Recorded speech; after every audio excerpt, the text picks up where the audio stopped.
नमस्कार साथियों, decode exam पर मैं शिवम आप सभी का बहुत बहुत स्वागत करता हूं। आई दृष्टि की ये आज अंतिम क्लास होगी संभवतः, जिसमें हम आई दृष्टि को कंप्लीट कर लेंगे, है ना।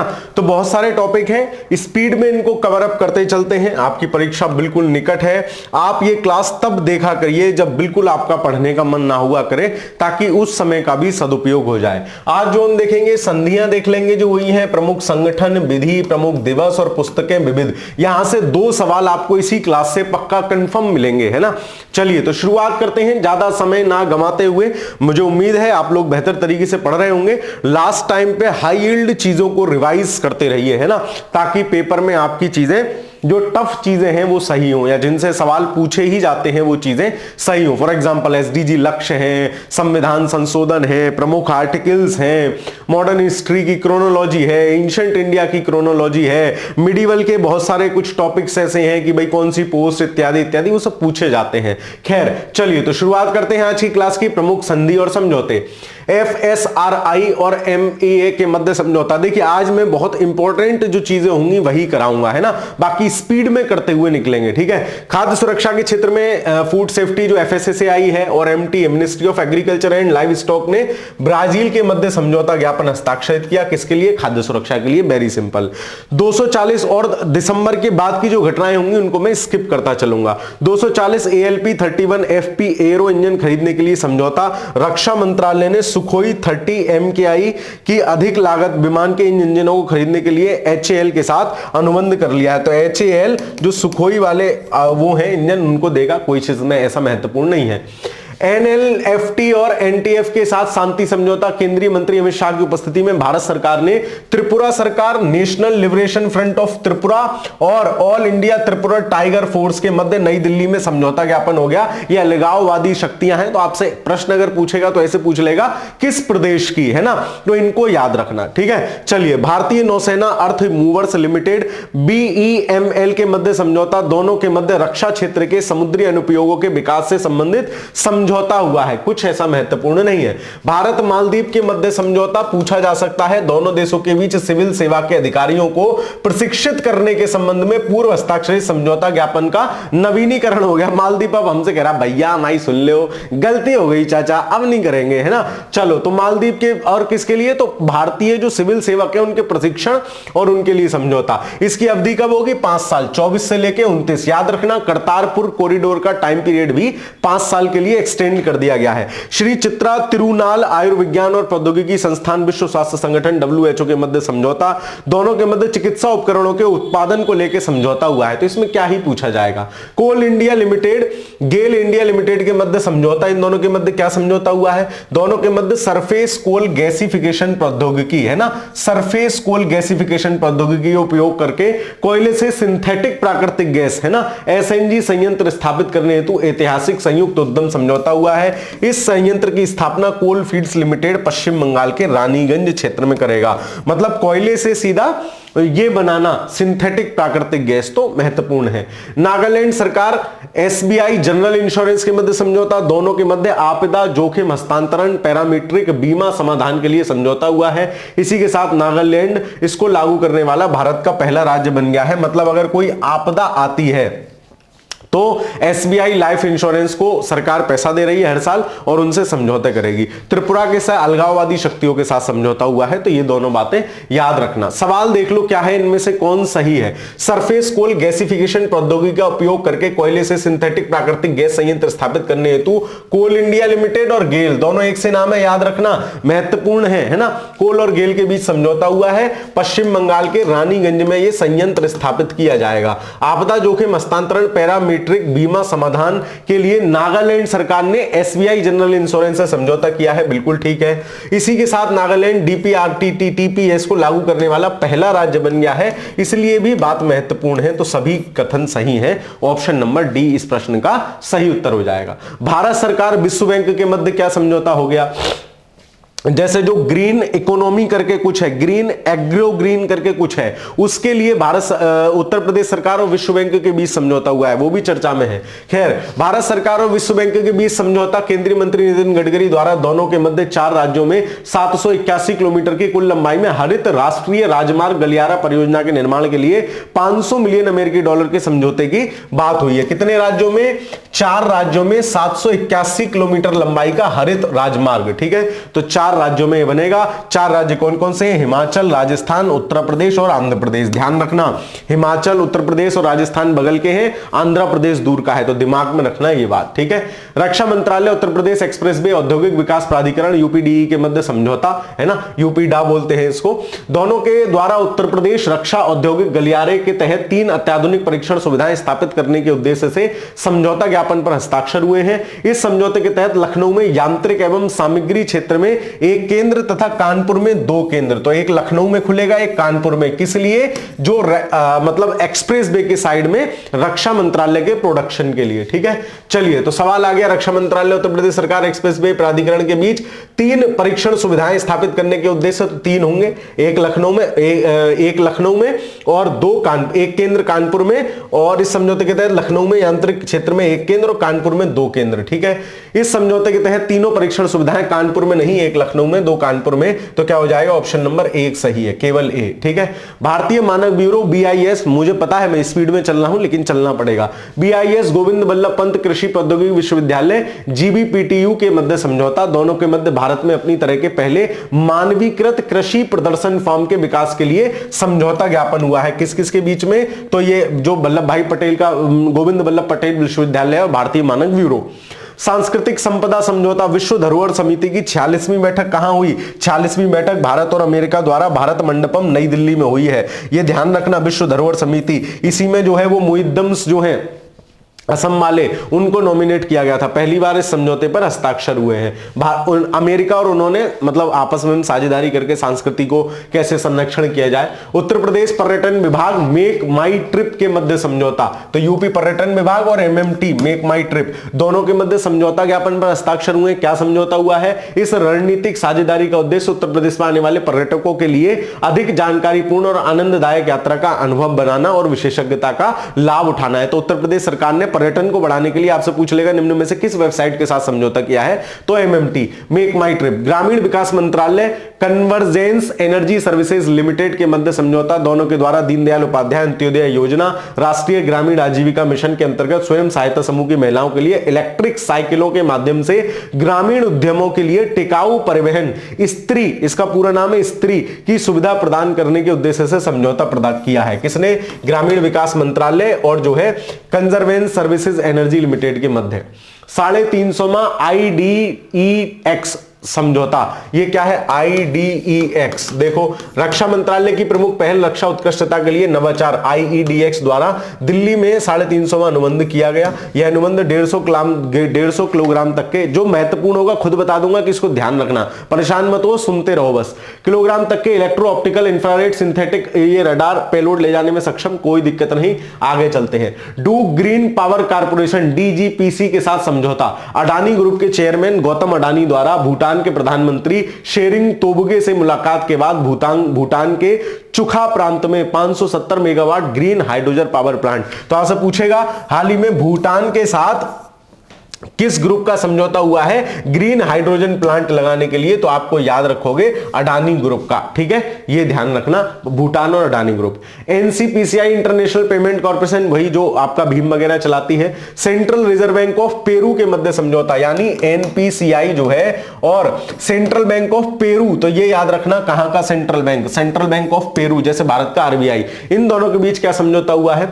दोनों द्वारा पेरू में UPI, पेरू में भी भारत अपने UPI को बार बार चलाने के लिए क्यों जोर दे रहा है? ताकि रुपए का एक्सेप्टेंस बढ़ सके, है ना। चलिए, जैसी रियल टाइम भुगतान प्रणाली की स्थापना हेतु साझेदारी की है ना। इस साझेदारी के तहत पेरू वैश्विक स्तर पर UPI तकनीक को अपनाने वाला पहला दक्षिणी अमेरिकी देश बन गया है। सवाल पूछा जा सकता है यहां से, इसको ध्यान रखना। तो जिसको ध्यान रखना होगा खुद बता दूंगा, परेशान मत हो। कौन सही नहीं है अभी बता देंगे, कौन सही नहीं है ना। विश्व धरोहर समिति की 46वीं बैठक के दौरान भारत और अमेरिका ने नई दिल्ली में पहली बार सांस्कृतिक संपदा समझौता कि भाई हम एक दूसरे के संस्कृति को जो चीजें हैं उनका जो नामित हो रही है उनका ध्यान रखेंगे, बिल्कुल सही है। एनपीसीआई इंटरनेशनल पेमेंट्स लिमिटेड और central reserve bank of Peru के मध्य समझौते के तहत पेरू वैश्विक स्तर पर यूपीआई तकनीक को अपनाने वाला पहला दक्षिणी अमेरिकी देश बन गया है। बिल्कुल ठीक है, दोनों फैक्ट पूछे जा सकते हैं, लेकिन हमसे पूछ रहा है क्या सही नहीं है, तो ना तो एक ना दो, दोनों सही है। ठीक है, चलिए। Bharat Electronics Limited BEL IIT Mandi के मध्य समझौता हुआ है। क्या हुआ है? बीएल और मंडी में सेमीकंडक्टर, क्वांटम प्रौद्योगिकी और ड्रोन जैसे डोमेन अनुसंधान के लिए कोई बात नहीं, ऐसे समझौते होते रहते हैं। बीएमडब्ल्यू समूह और टाटा टेक्नोलॉजीज के मध्य समझौता हुआ है। दोनों के द्वारा भारत के पुणे, बेंगलुरु और चेन्नई में सॉफ्टवेयर आईटी विकास केंद्र स्थापित करने के उद्देश्य से एक संयुक्त उद्यम बनाने का समझौता। क्योंकि टाटा ग्रुप थोड़ा सा चर्चा में, तो याद रखना बीएमडब्ल्यू और टाटा ग्रुप के नए चेयरमैन कौन बने हैं? नोएल टाटा। तो नोएल है उनका नाम, मतलब नए है, ऐसे ध्यान रख लेना।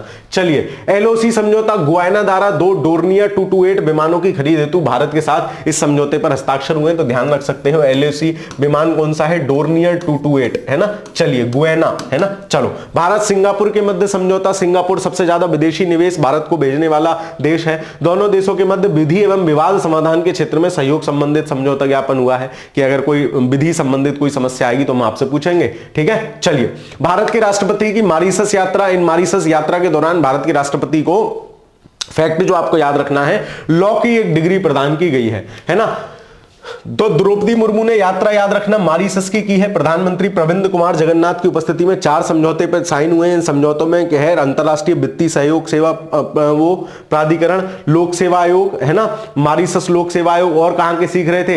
इजराइल के, और हमारे लोग आपस में सीख रहे थे, उनके साथ समझौता हुआ था। आधार क्षरण लाभ स्थानांतरण है ना, और चौथा केंद्रीय अन्वेषण ब्यूरो के साथ ये समझौता। और इन्होंने जो है वो डिग्री भी दी है राष्ट्रपति महोदया को। भारत डोमिनिकन गणराज्य के मध्य समझौता। दोनों देशों के मध्य संयुक्त आर्थिक और व्यापार समिति जेटको की स्थापना के लिए सेंट डोमिंगो में कोई बात नहीं। आरईसी लिमिटेड विज्ञान और शैक्षणिक विकास इकाई के मध्य समझौता। दोनों जिलों के मध्य उत्तर प्रदेश के सिद्धार्थनगर जिले में लगभग 75,500 बच्चों की शिक्षाओं में सहायता प्राप्त करने हेतु नई दिल्ली में समझौता। तो ऐसे समझौते तमाम होते रहते हैं जो इंपैक्टफुल समझौते हों, जिनसे अवसंरचनात्मक विकास हो, कुछ बड़ा हो रहा हो, उनको हमें ध्यान रखना है, क्योंकि छोटे आएंगे तो किसी को याद नहीं होंगे, परेशान मत हो। ठीक है, आगे चलते हैं। 6 नदियों के बेसिन प्रबंधन की दिशा में शैक्षणिक एवं अनुसंधान सहयोग हेतु समझौता।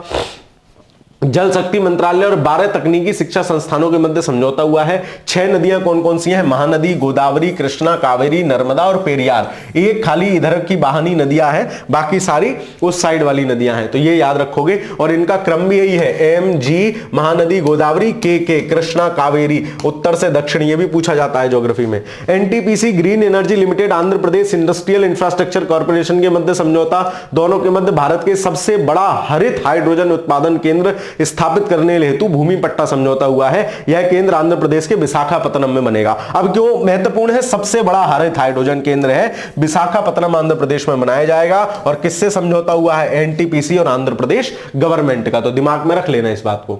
दिव्यांगजन सशक्तिकरण विभाग, राष्ट्रीय मानव संसाधन विकास नेटवर्क के मध्य समझौता। यह क्या है?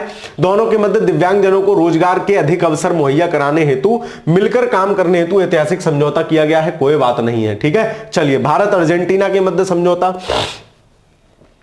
दोनों देशों के मध्य अर्जेंटीना में लिथियम की खोज। तो लिथियम ट्रायंगल आपको ध्यान रखना है, एबीसी दक्षिण अमेरिका का, A for Argentina, B for Bolivia, C for Chile, इन तीनों को मिला के लिथियम ट्रायंगल बोलते हैं। तीनों कंट्रियों में मिलता है। तो अर्जेंटीना में लिथियम की खोज और खनन के परियोजना के संबंध में, तो अर्जेंटीना इनमें से हमसे कह रहा है कि भैया हमारे यहां तुम थोड़ा ध्यान रखो। तो भारत अर्जेंटीना का और भारत की किसी भी सहकारी कंपनी का पहला लिथियम खोज खनन, तो ये अपने आप में महत्वपूर्ण है। क्यों? क्योंकि लिथियम अपने आप में एक महत्वपूर्ण रेडियो एक्टिव एलिमेंट है, जिसका उपयोग परमाणु एनर्जी सहित बहुत सारी चीजों में किया जाता है।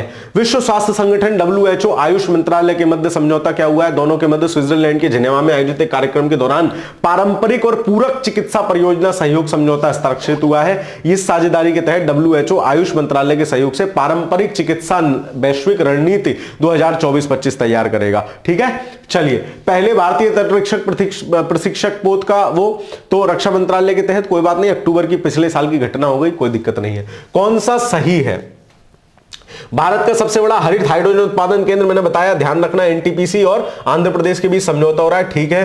भारत और अर्जेंटीना के बीच, अर्जेंटीना के लिथियम वाला, ये भी ध्यान रखना, फैक्ट पूछा जा सकता है। रक्षा मंत्रालय और गोवा शिपयार्ड लिमिटेड ने पहले भारत के तटरक्षक प्रशिक्षक पोत के निर्माण हेतु, है ना, तो गोवा ने थोड़ी मझगांव शिपयार्ड लिमिटेड है, इसको पुराना है, कोई बात नहीं, 1 और 2 सही है, बाकी 2 फैक्ट याद रखना, ये पेपर में पूछे जा सकते हैं। अब कुछ प्रमुख संघ या संगठन देख लेते हैं, है ना। चलिए, रिलायंस इंडस्ट्रीज लिमिटेड मुकेश अंबानी के स्वामित्व वाली यह कंपनी वित्त वर्ष 23-24 में 10 लाख करोड़ रुपए का वार्षिक राजस्व पार करने वाली पहली भारतीय कंपनी बन गई है। तो पूछा जा सकता है, वैसे ही बड़ी कंपनी है रिलायंस और मुकेश अंबानी, तो आप लगा ही दोगे। जगजीवन राम रेलवे सुरक्षा बल अकादमी लखनऊ, यह अकादमी सिविल सेवा प्रशिक्षण संस्थान के लिए राष्ट्रीय मानकों का पालन करने के लिए क्षमता निर्माण आयोग द्वारा प्रतिष्ठित उत्कृष्ट अति उत्कृष्ट रेटिंग से सम्मानित है ना। तो जगजीवन राम, है ना, याद रखोगे इनको। चलिए, आयुष पद्धतियों का मानकीकरण के लिए विभाग, तो जो आयुष पद्धतियां हैं, भारतीय चिकित्सा पद्धतियां हैं, उनका एक प्रॉपर मानकीकरण हो, क्योंकि अब तक तो हमारे यहां मतलब कोई भी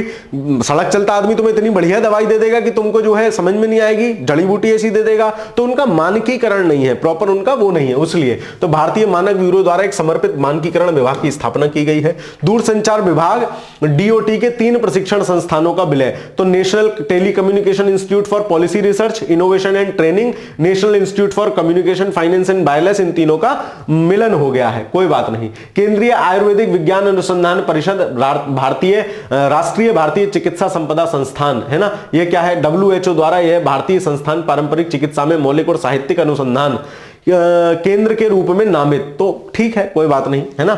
बायो फार्मास्यूटिकल गठबंधन, ये जरूर ध्यान रखना भाई, पेपर में पूछा जाएगा, एज इट इज जो कह रहा हूं पूछा जाएगा, वो जरूर याद रखोगे। बायो फार्मास्यूटिकल गठबंधन किस किसने बनाया है, यूरोपियन यूनियन, भारत, दक्षिण कोरिया, जापान और यूएसए, इन द्वारा मिलकर बनाया गया है, पूछा जाएगा कौन नहीं है, तो यूरोपीय संघ, दक्षिण कोरिया, भारत, है ना, दक्षिण कोरिया, भारत, जापान और यूएसए, तो ये इसको जरूर याद रखना, दोबारा याद करा दे रहा हूं, यूरोपियन यूनियन, दक्षिण कोरिया, भारत, जापान और यूएसए, 5 कंट्री इसमें है बायो फार्मास्यूटिकल गठबंधन। इंडसइंड बैंक लिमिटेड, यह बैंक किसानों को क्रेडिट के लिए मुआवजा देने वाले भारतीय रिजर्व बैंक के programmable central bank digital currency pilot समझ, कोई बात नहीं। सैनी इंडिया, खनन और निर्माण उपकरण निर्माता, इस कंपनी द्वारा स्टेक 05 इलेक्ट्रिक डंप ट्रक लॉन्च किया गया है। अच्छा, यह स्थानीय स्तर पर निर्मित होने वाला पहला इलेक्ट्रिक डंप ट्रक है। अरे इलेक्ट्रिक ट्रक बना दिया बस इसने, किसने, सैनी इंडिया ने, ठीक है। चलिए, कौन सा सही नहीं है, रिलायंस इंडस्ट्रीज 10 लाख करोड़, बिल्कुल ठीक है। स्टेट बैंक ऑफ इंडिया, भारतीय रिजर्व बैंक के programmable central bank digital currency pilot को सफलतापूर्वक, तो ये सेंट्रल बैंक बना है क्या, कौन बना था, इंडसइंड बैंक में इसको कहता हूं, गलत हो जाएगा। सैनी इंडिया कंपनी ने भारत के स्थानीय स्तर पर निर्मित होने वाले पहले इलेक्ट्रिक डंप स्टैक 10 लॉन्च किया है, बिल्कुल ठीक है। 1 और 3 सही है, केवल 2 सही नहीं हो जाएगा, ऑप्शन नंबर बी इस प्रश्न का सही आंसर होगा, ठीक है। आगे चलते हैं। एसजेवीएन लिमिटेड निर्माण उद्योग विकास परिषद द्वारा गठित 15वें सीडीआईसी विश्वकर्मा पुरस्कार के लिए इस कंपनी को सामाजिक, अच्छा तो ये याद रखना, 15वां विश्वकर्मा पुरस्कार एसजीवन लिमिटेड को मिला है। माइक्रोसॉफ्ट ओपन एआई द्वारा इस प्रौद्योगिकी कंपनी के साथ मिलकर एक कृत्रिम बुद्धिमत्ता एआई सुपर कंप्यूटर स्टारगेट विकसित किया जा रहा है। स्टारगेट 2028 तक लॉन्च होगा। पूछा जा सकता है स्टारगेट कौन कौन मिलकर, स्टारगेट क्या है, सुपर कंप्यूटर है ना, सुपर कंप्यूटर है, कौन मिलकर कर रहा है, तो स्टारगेट, तो एक तो 2 ही स्टार है मार्केट में इस समय, माइक्रोसॉफ्ट और चैट जीपीटी या ओपन एआई जिसका वो सॉफ्टवेयर है। तो ओपन एआई और ये माइक्रोसॉफ्ट दोनों मिलके एआई आधारित, क्योंकि उसको महारत हासिल है, तो एआई आधारित ये स्टारगेट नाम का सुपर कंप्यूटर बना रहे हैं। अंतरराष्ट्रीय दूरसंचार संघ, तो इस अंतरराष्ट्रीय संगठन ने भारत को अपने डिजिटल इनोवेशन बोर्ड का सह अध्यक्ष चुन लिया। भारतीय aluminium company limited Balco Vedanta की है एल्यूमिनियम इकाई प्राथमिक एल्यूमिनियम उत्पादों के लिए विस्तृत श्रृंखला का, कोई बात नहीं, क्या है, मानक एल्यूमिनियम स्टीटशिप इनिशिएटिव प्रदर्शन मानक B3 प्रमाणन प्राप्त करने वाली पहली भारतीय, भाई इतना याद रख लियो बस, B3 प्रमाणन प्राप्त करने वाली पहली वो कौन है, तो बी बाल्को B3 है ना, तो बाल्को है, B3 प्रमाणन है तो बाल्को को ही मिलेगा, ऐसे ध्यान रख लेना। परफ्यूस है ना, ये क्या है, B2B सांस फिनटेक कंपनी 2024 में भारत की दूसरी यूनिकॉर्न बनी। परफ्यूस भाविश अग्रवाल की एआई स्टार्टअप कृत्रिम वर्ष 2024 में यूनिकॉर्न का दर्जा पाने वाली पहली कंपनी है। तो याद रखना भाई, कृत्रिम ये पहली कंपनी है और ये B2B सांस ये दूसरी कंपनी है। दोनों को याद रखना। परफ्यूस है ना, ये दूसरी कंपनी नहीं, परफ्यूस दूसरी कंपनी और कृत्रिम तो कृत्रिम परफ्यूस। ठीक है, चलिए। भारतीय जीवन बीमा निगम LIC brand finance insurance 2024 report के अनुसार एशिया प्रशांत ब्रांड रैंकिंग में भारतीय जीवन निगम सभी ब्रांडों में सबसे मजबूत बीमा ब्रांड। आज भी लोगों को भरोसा LIC पे ही है ना, जिंदगी के साथ भी और जिंदगी के बाद भी। खैर चलिए आगे चलते हैं। राष्ट्रीय सूक्ष्म लघु और मध्यम उद्यम संस्थान MSME हैदराबाद है ना, कोई बात नहीं। भारत का प्रथम गति शक्ति अनुसंधान पीठ पूछा जा सकता है। भारतीय प्रबंधन संस्थान IIM शिलोंग में है ना, कहां IIM शिलोंग, तुम को सोच भी नहीं पाओगे कि गति शक्ति की प्रथम पीठ IIM शिलोंग। तुम कहोगे यार शिलोंग का नाम तो हमने सुना ही नहीं है IIM का। ये नहीं होगा और यही आंसर होगा, इसलिए ध्यान रखना। इस पीठ की स्थापना हेतु पोत-पत्तन जलमार्ग और IIM शिलोंग के मध्य समझौता हस्ताक्षरित हो गया। न्यूरालिंक एलन मस्क की इस कंपनी द्वारा इंसान के ब्रेन में चिप लगाने का दावा, समझ रहे हो कितना खतरनाक आइटम हो सकता है। एलन मस्क आने वाले दुनिया के ना, मतलब ऐसा भी हो सकता है वो अमेरिका का राष्ट्रपति बन जाए आने वाले समय में। ठीक है, तो एलन मस्क इस समय बहुत मतलब ऐसी ऐसी चीजें जो इंसान सोच नहीं सकता है उस पर वो काम कर रहे हैं, है ना। तो सोचो, मानव के दिमाग में चिप लगाने का दावा किया है न्यूरालिंक कंपनी में, एलन मस्क की कंपनी है। इसे टेलीपैथी नाम दिया है। कितना भयंकर ये हो सकता है, जस्ट इमेजिन वो रोबोट वाली पिक्चर, खाली चिप बदलने से ही उसका कार्यक्रम पूरा चेंज हो गया था, है ना। चलो, NTPC लिमिटेड ऐसी चीजों का हमें बहिष्कार करना चाहिए। NTPC लिमिटेड मतलब फिर धरती इंसानों योग्य रह ही नहीं जाएगी, है ना। खैर, शीर्ष नियोक्ता संस्थान द्वारा यह सार्वजनिक उपक्रम, सोचो कोई चिप लगा हुआ बालक आ गया पेपर देने, तुम ट्यूशन हिलाते रहो है वो 150/150 मार्क आ जाएगा। खैर, शीर्ष नियोक्ता संस्थान द्वारा यह सार्वजनिक उपक्रम भारत में शीर्ष नियोक्ता 2024 के रूप में प्रमाणित NTPC लिमिटेड। अच्छा, NTPC लिमिटेड ने सबसे ज्यादा नौकरी दी है, शीर्ष नियोक्ता है। तो वैसे भी तुम्हें पता है नौकरी NTPC निकालता सर, वही NTPC, ऐसे ध्यान रख लेना। तो विश्व का सर्वश्रेष्ठ नियोक्ता 2023 की सूची में शामिल होने वाला सार्वजनिक क्षेत्र का एकमात्र भारतीय लोक उपक्रम है, तो इसको भी ध्यान रखोगे, हालांकि पुरानी है। Yes bank global IFSC limited international finance services पर निर्यात में वित्त लेन देन निष्पादित करने वाला, कोई बात नहीं। ठीक है, Tata consultancy services brand finance द्वारा जारी IT सर्विसेज 25 रैंकिंग में इस भारतीय IT कंपनी विश्व में दूसरे सबसे मूल्यवान IT सेवा ब्रांड है। याद रखना, इन्फोसिस नहीं है ना, इन्फोसिस नहीं है, TCS है, तो कंफ्यूज मत होना। ठीक, विश्व आर्थिक मंच, इस विश्व संस्था द्वारा तेलंगाना में स्वास्थ्य देखभाल और जीवन विज्ञान पर आधारित चौथे औद्योगिक क्रांति केंद्र की समझौता हस्ताक्षर किए हैं और यह कहां होगा, हैदराबाद में की जाएगी। आर्थिक केंद्र, औद्योगिक क्रांति केंद्र, तो हैदराबाद में डरा सा है हैदराबाद, तो इसलिए बोले तेरी क्रांति कर देते हैं। अंतरराष्ट्रीय समुद्री संगठन परिषद भारत, इस परिषद के लिए हुए चुनाव में द्विवार्षिक कार्यकाल के लिए सर्वाधिक मतों के साथ पुनः चुना गया। याद रखना, है ना, भारत इस परिषद में, जो अंतरराष्ट्रीय समुद्री संगठन की परिषद है, उसमें 24-25 के कार्यकाल के लिए भारत को फिर से चुन लिया गया है, तो ये पूछे जा सकने योग्य है। ठीक है, फिर फ्लाइंग बेस डिफेंस एरोस्पेस, अब ये नवंबर की घटना है। साव स्वीडन की है कंपनी, भारत की रक्षा परियोजनाओं में 100% प्रत्यक्ष विदेशी निवेश हासिल करने वाली पहली कंपनी बन गई है। महत्वपूर्ण है, इसलिए ध्यान रखना साव, हालांकि घटना ये भी पुरानी है। अंडसंड बैंक हमने देख ही लिया था, है ना। खैर, अंतरराष्ट्रीय इंडसंड बैंक भाई, अंतरराष्ट्रीय प्रतिस्पर्धा नेटवर्क ICN, ये क्या है, भारतीय प्रतिस्पर्धा आयोग ने 18 सदस्यीय, कोई बात नहीं, अक्टूबर की घटना है। वैसे भी कौन सुमेलित नहीं है, ये देखो, स्टारगेट ओपन AI, याद रखोगे इसको, महत्वपूर्ण है, बिल्कुल सही है। ये 2028 तक ये सुपर कंप्यूटर लॉन्च होगा, ओपन AI और माइक्रोसॉफ्ट का। परफ्यूस क्या था, दूसरी यूनिकॉर्न कंपनी थी, तो वर्ष 2024 में भारत की पहली नहीं है, दूसरी है। पहली तो वो कृत्रिमा ऐसे करके कुछ थी, तो ये गलत हो जाएगा। साब 100 प्रत्यक्ष विदेशी निवेश हासिल करने वाली पहली कंपनी है ना। चलिए, और कहां की है ये है स्वीडन की, और स्वीडन से ही याद रखना स्वीट टन है ये, स्वीडन। तो बोले तू नाटो का मेंबर भी बन जाता है, नाटो का मेंबर भी बना है। ठीक है, IndusInd bank account aggregate framework के तहत वित्तीय सूचना प्रदाता के रूप में सक्रिय होने वाला पहला बैंक। कौन सा सही सम्मिलित नहीं है, केवल 2, ऑप्शन नंबर बी। ठीक, आगे चलते हैं।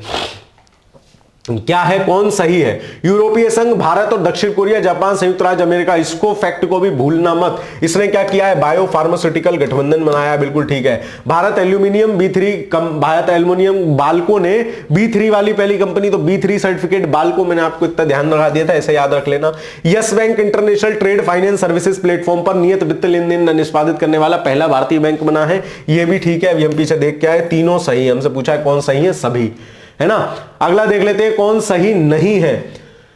ब्रांड फाइनेंस 100 2024 रिपोर्ट के अनुसार एशिया प्रशांत ब्रांड रैंकिंग में भारतीय जीवन बीमा निगम, है ना, LIC सर्वश्रेष्ठ है, ठीक है। ब्रांड फाइनेंस द्वारा जारी IT सर्विसेज 25 रैंकिंग में TCS नंबर 1 पे है, ठीक है, और विश्व में सेकंड नंबर है। Flying base defence aerospace company स्वदेशी UAV तकनीक से नागरिक उड्डयन महानिदेशालय प्रोटोटाइप प्रमाणन प्राप्त करने वाली पहली कंपनी बन गई है फ्लाइंग बेस डिफेंस। ये भी फैक्ट सही है, तो तीनों सही हो जाएंगे। हमसे पूछा है कौन सही नहीं है, ऑप्शन नंबर डी, इनमें से कोई नहीं, ठीक है, इसको ध्यान रखोगे। चलिए फिर आप लोगों के लिए एक महत्वपूर्ण सूचना, बहुत 2 मिनट में बता देता हूं, आपका समय कीमती है। UPPCS का all in one course decode exam ने लॉन्च किया है। जो भी साथी आगे आने वाले समय के लिए तैयारी कर रहे हैं इस कोर्स के लिए, UPPCS के लिए, वो इसको ज्वाइन कर सकते हैं, डिकोड एग्जाम का ऑल इन वन कोर्स। क्यों महत्वपूर्ण है? प्रीलिम्स प्लस मेंस का गारंटेड सॉल्यूशन देने वाला आपको कोर्स है, प्लस इंटरव्यू भी इसमें इंक्लूड है। जो भी साथी इंटरव्यू तक पहुंचेंगे उनका पूरा फीस रिफंड का प्रोग्राम है। आपको प्रीलिम्स प्लस मेंस की क्वेश्चन राइटिंग सब कुछ इस बैच में कराई जाएगी।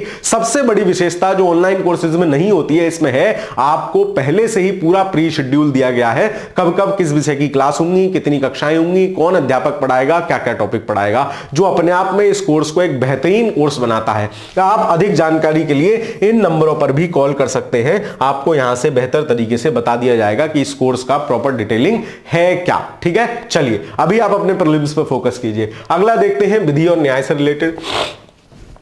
अपराजिता महिला एवं बाल विधेयक, है ना, ये क्या है, पश्चिम बंगाल ने पास किया है। वही जो पश्चिम बंगाल के मेडिकल कॉलेज वाली घटना थी उसके पश्चात हुआ है ना। तो इस विधेयक में भारतीय न्याय संहिता, भारतीय नागरिक सुरक्षा संहिता, यौन अपराधों के संरक्षण अधिनियम, कई कानूनी प्रावधानों में संशोधन करने की बात है। बलात्कार, रेप के परिणाम स्वरूप यदि पीड़िता की मृत्यु हो जाती है, कोमा में चली जाती है, तो दोषियों के लिए मृत्युदंड का प्रावधान किया गया है। उनका क्या हुआ, जिन्होंने किया उनका अभी भी कुछ नहीं हुआ है उसके अंतर्गत। पुलिस या सक्षम अधिकारी द्वारा 21 दिन में जांच पूरी करने का प्रावधान, वैध कारणों को 15 दिन तक और बढ़ाया जा सकता है। अपराधी की मदद करने पर 5 साल का जेल, जो जेल जिनने अपराधी की मदद करी वो प्रिंसिपल छूट गया, कल परसों बेल हो गई है उसकी। प्रत्येक जिले में पुलिस अभी उपाधीक्षक के नेतृत्व में स्पेशल अपराजिता टास्क फोर्स, कानून बनाते रहो, कुछ नहीं होना है जब तक उस बच्ची को न्याय नहीं दिलवा पाए। भारतीय वायुयान विधेयक 2024, है ना, लोकसभा द्वारा पारित हो गया है। इस विधेयक का उद्देश्य वायुयान अधिनियम, पुराना वाला भी टाइम पीरियड याद रखना, 1934 को प्रतिस्थापित करना है। इस विधेयक में केंद्र सरकार को किसी भी विमान या विमान के वर्ग के डिजाइन, निर्माण, रखरखाव, कब्जे, उपयोग, संचालन, बिक्री, निर्यात, आयात आदि को विनियमित करने की सुविधा प्राप्त होगी, ठीक है। चलिए, अनुसूचित जाति और अनुसूचित जनजाति वर्ग के आधार के वर्ग के आरक्षण में उपवर्गीकरण, है ना, इसके लिए बात चल रही है कि भाई SC ST में भी क्रीमी लेयर तो है। फॉर एग्जांपल मान लो रामनाथ कोविंद साहब है ना, उनका, रामनाथ कोविंद साहब राष्ट्रपति रह चुके हैं, भारत के प्रथम नागरिक के रूप में रह चुके हैं। अब उनके परिवार को क्यों ना क्रीमी लेयर में माना जाए, उसी समाज के जो गरीब बच्चे हैं, उसी समाज के जो आर्थिक आधार पे पिछड़े हुए बच्चे हैं, क्यों ना उनको आगे आने का मौका दिया जाए। तो इस प्रकार क्रीमी लेयर उपवर्गीकरण की बात हुई थी। सुप्रीम कोर्ट ने ऐसा कहा था, लेकिन फिर सरकार ने अपनी मंशा को स्पष्ट करते हुए कह दिया कि ऐसा नहीं करेंगे हम, ठीक है। सब वोटिंग वाला मैटर है। बाबा साहब भीमराव अंबेडकर साहब कह रहे हैं संविधान सभा में कि ऐसा होना चाहिए, है ना, जिसको चाहिए वो मुझे बताना, मैं दे दूंगा। चलो खैर, उच्चतम न्यायालय द्वारा SC ST सूची के भीतर आरक्षण प्रयोजनों के लिए उपवर्गीकरण को जो है मंजूरी दी थी सुप्रीम कोर्ट ने। यह फैसला दरविंदर सिंह बनाम पंजाब राज्य मामले में आया। तो अगर महत्वपूर्ण सवाल बनेगा तो पूछा जा सकता है। भारत के मुख्य न्यायाधीश DY चंद्रचूड़ वाली अध्यक्षता वाली उच्चतम न्यायालय की 7 सदस्यीय पीठ ने 6-1 के बहुमत से, सोचो 6-1 का बहुमत है, हल्का फुल्का नहीं है, मतलब यह बात मानी जा रही है। चंद राजनीतिज्ञ अपने लाभ के लिए कुछ भी कर सकते हैं। खैर, इस फैसले ने 2004 के EV चन्नैया बनाम आंध्र प्रदेश राज्य के मामले वाली पीठ को पलट दिया है। तो 7 सदस्यीय पीठ है, इसको भी याद रखोगे। इस फैसले से उच्चतम न्यायालय ने कहा कि SC ST सूची एक समरूप है, इसमें कोई वर्गीकरण नहीं हो सकता है, ठीक है। चलिए, कौन सही है? हाल ही में उच्चतम न्यायालय ने एससीसी सूची के भीतर आरक्षण उपवर्गीकरण को मंजूरी प्रदान की है। बिल्कुल ठीक है। सुप्रीम कोर्ट ने सुप्रीम कोर्ट बार एसोसिएशन के 1/3 महिला आरक्षण को भी लागू करने के निर्देश दिए हैं। यह भी बात सही है। सुप्रीम कोर्ट ने कहा है कि भैया महिलाओं को हम आरक्षण दे सकते हैं। सरकार ने 106वां संविधान संशोधन अधिनियम पास कर दिया, तो 12 में भी होना चाहिए सुप्रीम कोर्ट की, है ना। तो 1 और 2 सही है। ऑप्शन नंबर सी इस प्रश्न का सही उत्तर हो जाएगा। हरियाणा सिख गुरुद्वारा प्रबंधन अधिनियम, हरियाणा मंत्रिमंडल द्वारा इस अधिनियम में संशोधन को स्वीकृति प्रदत्त है ना। संशोधन के अनुसार हरियाणा सिख गुरुद्वारा न्यायिक आयोग के चेयरमैन के पद पर उच्च न्यायालय के न्यायाधीश की नियुक्ति की जा सकेगी। तो ठीक है ना, याद रख लेना हल्का सा। उत्तर प्रदेश मदरसा शिक्षा बोर्ड अधिनियम 2024 क्या हुआ? 2004 क्या हुआ? उच्चतम न्यायालय द्वारा मदरसा बोर्ड की याचिका पर सुनवाई करते हुए इलाहाबाद उच्च न्यायालय की लखनऊ बेंच द्वारा 22 मार्च 2024 को असंवैधानिक करार दिए गए इस अधिनियम से संबंधित निर्णय पर रोक लगा दी है कि भैया असंवैधानिक नहीं है। आगे चलते हैं। सुप्रीम कोर्ट बार एसोसिएशन में महिला आरक्षण, अभी हमने पीछे देख लिया था, 1/3 महिला आरक्षण लागू करने के निर्देश दिए गए हैं। इसको भी ध्यान रखना। पीठ के निर्देश के अनुसार सुप्रीम कोर्ट बार एसोसिएशन के कोषाध्यक्ष का पद महिला के लिए आरक्षित होगा। यह भी महत्वपूर्ण बात है ना। ट्रेजरर जो होगी वो महिला होगी। इसके अतिरिक्त एसोसिएशन की कार्य समिति में 9 में से 3 सदस्य महिलाओं के, मतलब हर लोकेशन पे महिलाओं के लिए 1/3 आरक्षण का प्रावधान। यह समाज को बराबर लाना हो सकता है, क्योंकि महिलाओं का प्रतिनिधित्व हम देख रहे हैं अभी भी उस स्तर का नहीं हो पाया। तो जहां नहीं है उनको आगे बढ़ाना बढ़िया बात है, ठीक है। अब जो आगे ही बैठे हैं उनके लिए आगे वाली कुर्सी रिजर्व कर देना ये उचित नहीं है ना। चलिए खैर, इराक में, अब फिर मैं ज्यादा बोलूंगा तो अभी भाई पेपर का टाइम है, पढ़ लेते हैं, फिर कभी बहस करेंगे आराम से लाइव आके, ठीक है। चलो, इराक में समलैंगिक संबंधों को अपराध घोषित करने वाला कानून, तो इराक ने इस कानून को पारित कर दिया है। अधिकतम 15 साल की सजा हो सकती है समलैंगिकता पर। तो इराक बोले राख कर दूंगा जला के अगर समलैंगिक हुए तो, ध्यान रखना, ठीक है। चलिए, समलैंगिक विवाह को वैध बनाने वाला पहला रूढ़िवादी ईसाई देश कौन सा बन गया? ग्रीस बन गया, ठीक है। इस विधेयक में कानूनी तौर पर समलैंगिक जोड़ों को, बच्चों को गोद लेने की अनुमति, तो भाई ग्रीस है, ये ग्रीस लगा रहे हैं, ठीक है। ऐसे मतलब कुछ भी कर रहे हैं, ध्यान रख लेना। समलैंगिक विवाह को इन्होंने मान्यता प्रदान कर दी, ठीक है। इराक कह रहा है राख कर दूंगा जला के। क्वाड का अधिनियम, क्वाड अधिनियम क्या है? अमेरिकी सीनेट द्वारा पारित। इसमें इंडो पैसिफिक क्षेत्र में 4 है क्वाड में, भारत, अमेरिका, जापान, ऑस्ट्रेलिया के मध्य सहयोग बढ़ाने हेतु प्रावधान है। इसमें एक क्वाड इंट्रा संसदीय कार्य समूह का भी गठन का प्रावधान है। कौन सा सही है? इराक में समलैंगिक अपराध घोषित करने वाला कानून पारित किया गया है, बिल्कुल ठीक है। ओमान समलैंगिक, ओमान नहीं है, ग्रीस है जिसने समलैंगिक विवाह को मान्यता दे दी है। तो क्या है, कौन सही है? केवल एक सही हो जाएगा, ऑप्शन नंबर ए। क्वेश्चन सीधे पेपर में टपक सकता है, ठीक है। चलिए, मुख्य निर्वाचन आयुक्त और अन्य निर्वाचन आयुक्तों की नियुक्ति, ये अधिनियम पेश किया गया, इनमें कुछ संशोधन किए गए हैं, राष्ट्रपति द्वारा मंजूर कर दिया गया 28 दिसंबर 2023 को। पुराना है लेकिन फिर भी देख लेते हैं, क्योंकि ये स्टैटिक जीके से भी आपका बनेगा। आपको लग सकता है कि मास्टर आज 1.5 पे पढ़ा रहा है, लेकिन ठीक है भाई, मुझे थोड़ा तेज चलना पड़ेगा। चलो, अधिनियम के प्रावधानों के अनुसार मुख्य निर्वाचन आयुक्त और निर्वाचन आयुक्तों की नियुक्ति चयन समिति की सिफारिश के आधार पर राष्ट्रपति करेगा। तो एक चयन समिति बनेगी। चयन समिति में कौन कौन होगा? प्रधानमंत्री, केंद्रीय मंत्रिमंडल का एक मंत्री, लोकसभा में प्रतिपक्ष का नेता या सबसे बड़ा दल जो होगा वो। तो 3 लोगों की चयन समिति बनेगी, एक पीएम, एक कोई कैबिनेट लेवल का मंत्री है ना, केंद्रीय मंत्रिमंडल का, तीसरा लोकसभा का विपक्ष का नेता। वर्ष दिवस सप्ताह, इनमें मैं बहुत ज्यादा नहीं रुकूंगा, स्पीड में बताता चलूंगा जो प्रमुख वर्ष दिवस सप्ताह होंगे, जो आपको ध्यान रहने ही चाहिए नॉर्मल, क्योंकि वर्ष दिवस सप्ताह तो बहुत सारे हैं, है ना। तो आप कहां तक कवर करोगे, तो इसलिए मैं जो महत्वपूर्ण है वो बताते हुए निकलूंगा। रेबीज दिवस 28 सितंबर, पर्यटन दिवस को याद रखोगे, सरकार का काफी जोर है 27 सितंबर को। मुख्य विषय क्या है? पर्यटन और शांति, है ना। मेजबान देश तिबिलिसी और जॉर्जिया है, ये पूछा जा सकता है, इसको ध्यान रखोगे, ठीक है। ऐसे ही मैं पुस्तकें जो महत्वपूर्ण है वो बता दूंगा। तो पर्यटन दिवस 27 सितंबर, पर्यावरण स्वास्थ्य दिवस 26 सितंबर, ठीक है। अंतरराष्ट्रीय शांति दिवस 21 सितंबर, भाई 21 रुपए का प्रसाद चढ़ा मैं शांति के लिए, ठीक है। तो ऐसे याद रख लेना, अंतरराष्ट्रीय शांति दिवस। मुख्य विषय शांति की संस्कृति का विकास, मतलब शांति का कल्चर हम डेवलप करें, ठीक है। और ये याद रखना, पर्यटन दिवस 27 सितंबर को। और पर्यटन और शांति, यहां पे भी शांति है, शांति भाई शांति, कहना क्यों नहीं मानती। विश्व रोगी सुरक्षा दिवस, कोई बात नहीं। ओजोन परत के लिए संरक्षण के लिए अंतरराष्ट्रीय दिवस 16 सितंबर को मनाया जाता है। कितनी बार न जाने पूछा गया है। इस बार विषय क्या था? Montreal protocol. तो मॉन्ट्रियल प्रोटोकॉल भी किसके लिए है? ओजोन के लिए है। Montreal protocol advancing climate action, ठीक है, एडवांसिंग क्लाइमेट एक्शन। तो Montreal protocol advancing climate action इस बार की थीम है, इसको याद रख सकते हो। अंतरराष्ट्रीय लोकतंत्र दिवस, तमाम चर्चा हो रही है लोकतंत्र बचाओ संविधान बचाओ। कल अमित शाह जी ने बढ़िया करके उत्तर दे दिया कि संविधान किसने हटाया, किसने बचाया, क्या क्या करा, सुन लेना पेपर के बाद। 15 सितंबर को लोकतंत्र दिवस मनाया जाता है। Ensuring effective governance for AI at all levels, ठीक है। चलिए, तो एआई से रिलेटेड लोकतंत्र दिवस है, 15 सितंबर है।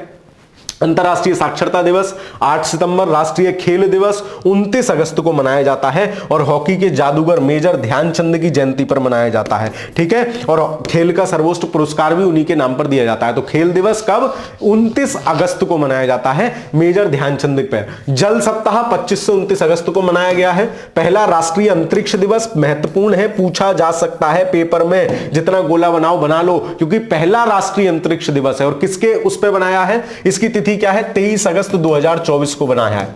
23 अगस्त 2000। क्यों 23 अगस्त? मुख्य विषय touching live while touching the moon, मतलब इस दिन इंडियाज स्पेस सागा, इस दिन भारत का जो अंतरिक्ष यान है, जो चंद्रयान है, वो जो है चंद्रमा पर लैंड किया था 23 अगस्त। ये डेट भी याद रखना। 14 जुलाई को छोड़ा गया था। खैर, विश्व संस्कृत दिवस 19 अगस्त। संस्कृत पे भी सरकार काफी जोर दे रही है, इस डेट को भी याद रखना 19 अगस्त। क्यों? क्योंकि पेपर बनाने वालों का माइंड सेट भी कहीं ना कहीं गवर्नमेंट जैसा ही होता है, होना भी चाहिए, है ना। सब लोग अपना अपना करते हैं तो इसमें कोई बुरी बात भी नहीं है। तो उस माइंडसेट से आपको यहां ध्यान रखना है। यह दिवस प्रतिवर्ष सावन मास की पूर्णिमा अर्थात रक्षाबंधन के दिन मनाया जाता है। संस्कृत दिवस 19 अगस्त। इसी प्रकार गीता महोत्सव सरकार ने इस साल भी बड़े जोर शोर से मनाया है, पिछले साल भी बहुत जोर शोर से मनाया था। इस साल 11 दिसंबर को गीता दिवस था। मार्गशीर्ष माह की शुक्ल एकादशी को मनाया जाता है, जिसको मोक्षदा एकादशी भी कहते हैं। माना जाता है कि इसी दिन भगवान श्री कृष्ण ने अर्जुन को गीता का संदेश दिया था। और गीता इस दुनिया का सबसे बेहतरीन ग्रंथ है ना। चलिए, खैर आगे चलते हैं। तो पहला संस्कृत दिवस हो गया, इसको भी आप याद रखोगे। रक्षाबंधन के दिन यह संस्कृत दिवस मनाया जाता है, ठीक है। इस बात को भी आपको ध्यान रखना है। फिर मानवतावादी दिवस 19 अगस्त, है ना, एक्ट फॉर ह्यूमैनिटी, कोई बात नहीं। अंतरराष्ट्रीय युवा दिवस आपको याद है 12 अगस्त, है ना, अंतरराष्ट्रीय है। और राष्ट्रीय वाला कब मनाया जाता है? कमेंट के माध्यम से बताओगे। मित्रता दिवस 30 जुलाई। मानव तस्करी निरोध दिवस 30 जुलाई। हेपेटाइटिस दिवस 28 जुलाई। कई बार पूछा गया है ना, 28 क्यों लाई तू? पूरी 28 लाई भाई, मेरा पेट टाइट हो गया 28 जुलाई, तू 28 पूरी क्यों लेके आई ये बता। 2-4 ले आती मेरा पेट भर जाता, 28 पूरी ले आई। हेपेटाइट, मेरा पेट टाइट हो गया इतनी खा खा के, है ना। तो हेपेटाइटिस याद रखना। विश्व मस्तिष्क दिवस, कोई बात नहीं। शतरंज चर्चा में है काफी, है ना। डी गुकेश आपके जीत गए हैं, यंगेस्ट एवर चैंपियन बन गए हैं चेस के, है ना। चलो, तो 20 जुलाई को विश्व शतरंज दिवस। तो कोई शतरंज प्रेमी अगर होगा तो वो सवाल जरूर दे देगा डी गुकेश के नाम पे, है ना। खैर, सतत विकास के लिए शतरंज। भाई शतरंज से कैसे सतत विकास होगा, है ना। चलो खैर, सतत विकास के लिए शतरंज, तुम सोच भी ना पाओगे, ये थीम होगी। और शतरंज दिवस का ये भी याद रखना 20 जुलाई, है ना। 20 जुलाई शतरंज दिवस। तो 20 जुलाई शतरंज दिवस याद रहेगा, 20 जुलाई, ठीक है। अभी जितने मैं करा रहा हूं एक बार फट से सारे रिवाइज भी करा दूंगा, चिंता मत करो। युवा कौशल दिवस, है ना। जनसंख्या दिवस पूछा जाता है बहुत, 11 जुलाई को। To leave no one behind, count everyone इस बार की थीम थी 2024 की। To leave no one behind, count everyone, सबको गिनो, किसी के पीछे मत छोड़ो भैया। अंतरराष्ट्रीय सहकारिता दिवस, माननीय अमित शाह जी इसके मंत्रालय के प्रमुख है, 6 जुलाई, है ना। चलो, यह दिवस प्रतिवर्ष जुलाई माह के प्रथम शनिवार को मनाया जाता है। मुख्य विषय सहकारिता सभी के और बेहतर भविष्य का निर्माण करती है। मादक द्रव्यों का दुरुपयोग अवैध, कोई बात नहीं। विश्व योग दिवस 21 जून, आपको पता ही है। और इस बार योग दिवस कहां से मनाया गया? श्रीनगर से, यह भी याद रखना। स्वयं एवं समाज के लिए योग, है ना। Yoga for self and society, yoga कुछ नहीं होता भाई, योग है। योग फॉर सेल्फ एंड सोसाइटी, है ना, इसको भी ध्यान रखोगे। शरणार्थी दिवस, कोई बात नहीं। International day for family remittance, कोई बात नहीं। रक्तदाता दिवस अंतरराष्ट्रीय, ये बाल श्रम निषेध दिवस 12 जून। 2 जून तुम्हें अपना दिवस याद है, 12 जून 10 और बढ़ा दो तो बाल श्रम का निषेध हो रहा है। पहला अंतरराष्ट्रीय खेल दिवस तो पहला मना है, इसलिए इसको भी याद रखोगे। जैसे 23 अगस्त पहला अंतरिक्ष दिवस आपने याद रखा था, ऐसे ही पहला खेल दिवस भी याद रखोगे। 11 जून को खेल बेहतर दुनिया मनाता है। 11 जून, 1 और 1 2 मिलेंगे तब होगा खेल, ओहो, है ना। तो अंतरराष्ट्रीय खेल दिवस याद रखोगे। महासागर दिवस, विश्व पर्यावरण दिवस 5 जून। 5 जून पहले पर्यावरण सही करो, फिर महासागर सही कर लेना। 8 जून 3 दिन बाद सर महासागर सही करेंगे, 3 दिन तक पर्यावरण सही करेंगे, ठीक है। विश्व तंबाकू निषेध दिवस 31 मई, है ना। संयुक्त राष्ट्र अंतरराष्ट्रीय शांति सैनिक दिवस 29 मई। अंतरराष्ट्रीय जैव विविधता वर्ष ये 3 है। 22 मई को जैव विविधता है, 22 अप्रैल और 22 मार्च, इनको भी अभी देखेंगे, 3 है। तो जैव विविधता 22 मई, इसका थीम भी याद रखना, योजना का हिस्सा बने, है ना। जैव विविधता की योजना का हिस्सा बने, इसे याद रख लेना, ठीक है। जैव विविधता दिवस। माप विज्ञान दिवस, मधुमक्खी दिवस, अंतरराष्ट्रीय संग्रहालय, दूरसंचार, अंतरराष्ट्रीय परिवार दिवस, कोई महत्वपूर्ण नहीं है। प्रेस स्वतंत्रता दिवस 3 मई। बौद्धिक संपदा दिवस 26 अप्रैल, ठीक है। चलो 25 अप्रैल गर्ल्स मलेरिया, पुस्तक कॉपीराइट। ये पृथ्वी दिवस जो होता है, पृथ्वी दिवस होता है अप्रैल में, जल दिवस होता है 22 मार्च को, जैव विविधता दिवस होता है मई में, तो इनको भी थोड़ा ध्यान रखना। हीमोफीलिया कोई बात नहीं, स्वास्थ्य दिवस कोई बात नहीं, क्षय रोग दिवस 24 मार्च, मौसम विज्ञान दिवस, जल दिवस ये 22 मार्च को होता है, इसको भी ध्यान रखना। अंतरराष्ट्रीय प्रसन्नता दिवस 20 मार्च को होता है, ध्यान रख सकते हो। किडनी कोई बात नहीं। महिला दिवस 8 मार्च, आपको पता ही है तो, है ना। इसकी बार की थीम क्या है, इस बार की थीम क्या है, महिलाओं के निवेश में प्रगति को बढ़ावा। शून्य भेदभाव दिवस, राष्ट्रीय विज्ञान दिवस 28 फरवरी, ये भी आपको पता है। विकसित भारत के लिए स्वदेशी तकनीक, तो विकसित भारत पे सरकार जोर दे रही है, इसलिए थीम है। आर्द्रभूमि दिवस 2 फरवरी, आपको पता है ना। बाकी 14वां राष्ट्रीय मतदाता दिवस 25 जनवरी को होता है, यह भी महत्वपूर्ण है। वोट जैसा कुछ नहीं, वोट जरूर डालें हम, ये इस बार की थीम है, यह भी पेपर में पूछी जा सकती है। शिक्षा दिवस, प्रवासी दिवस, अंतरराष्ट्रीय सार्वजनिक स्वास्थ्य दिवस, मानवाधिकार दिवस 10 दिसंबर, मृदा दिवस कोई बात नहीं। मानवाधिकार दिवस याद रखना 10 दिसंबर, सभी के लिए स्वतंत्रता समानता, तो इस बार का कुछ और होगा, है ना। स्वयं सेवक दिवस, अंतरराष्ट्रीय स्वयं सेवक दिवस, है ना, 5 दिसंबर को मनाया जाता है, याद रखना स्वयं सेवक 5 दिसंबर को। अंतरराष्ट्रीय दास्ता उन्मूलन एड्स दिवस 1 दिसंबर, है ना। महिलाओं के खिलाफ हिंसा, बाल दिवस, विश्व बाल दिवस 20 नवंबर, आपको पता है ना। और भारतीय बाल दिवस कब मनाया जाता है, जो नेहरू जी की जयंती है वो। शौचालय दिवस, मधुमेह दिवस 14 नवंबर, ये भी बहुत पूछा गया है, मधुमेह दिवस। आयुर्वेद पे जोर है 10 नवंबर, इसको भी याद रखना, 14-10 नवंबर। विश्व पोलियो दिवस, अंतरराष्ट्रीय आपदा जोखिम, अंतरराष्ट्रीय बालिका दिवस 11 अक्टूबर, बालिका दिवस को भी ध्यान रखोगे, ठीक है। विश्व अंतरिक्ष सप्ताह 4 से 10 अक्टूबर, ठीक है। फिर डाक दिवस, पर्यावास दिवस कोई बात नहीं, भारतीय भाषा दिवस, तो केंद्र सरकार द्वारा प्रतिवर्ष 11 दिसंबर को इस दिवस को मनाने की घोषणा की गई है ना, इसको भी याद रखोगे। 11 दिसंबर को भारतीय भाषा दिवस, और 11 दिसंबर को ही गीता महोत्सव इस बार मनाया गया। हृदय दिवस कोई बात नहीं। तो इस प्रकार हमने सारे महत्वपूर्ण अंतरराष्ट्रीय दिवस जो हो सकते थे, जो आपकी परीक्षा की दृष्टि से महत्वपूर्ण थे, उनको देख लिया, है ना। क्योंकि सवाल अगर आपसे पूछा जाएगा तो जो महत्वपूर्ण वाले हैं उनसे ही पूछा जाएगा। इसमें से आप बहुत सारों को देख सकते हो, ध्यान रख सकते हो, लेकिन इतने कहां तक ध्यान रखोगे। तो जो महत्वपूर्ण है वो अलग से डिटेल उनकी थीम वगैरह दी गई थी, हमने उनको ही देख लिया, क्योंकि सारा कुछ वैसे भी आप याद नहीं ही कर सकते। तो हम इन सबको छोड़ते हुए चलेंगे अगली चीज पर, है ना। अगला हमारा टॉपिक है प्रमुख पुस्तकें कौन कौन सी हैं। तो प्रमुख पुस्तकों में भी बहुत सारी पुस्तकें हैं, लेकिन जो प्रश्न आपको मैंने 5-6 इसमें दिए हैं उसमें लगभग मैचिंग वाले हैं, तो पर्याप्त उसमें पुस्तकें हैं, उनको ही देख लेना, इतना ही याद करना है, क्योंकि ये ऐसा टॉपिक्स हैं कि इनमें आप इतने कंफ्यूज हो जाओगे कि बस पूछो मत, है ना। चलिए तो देखते हैं पुस्तकों में।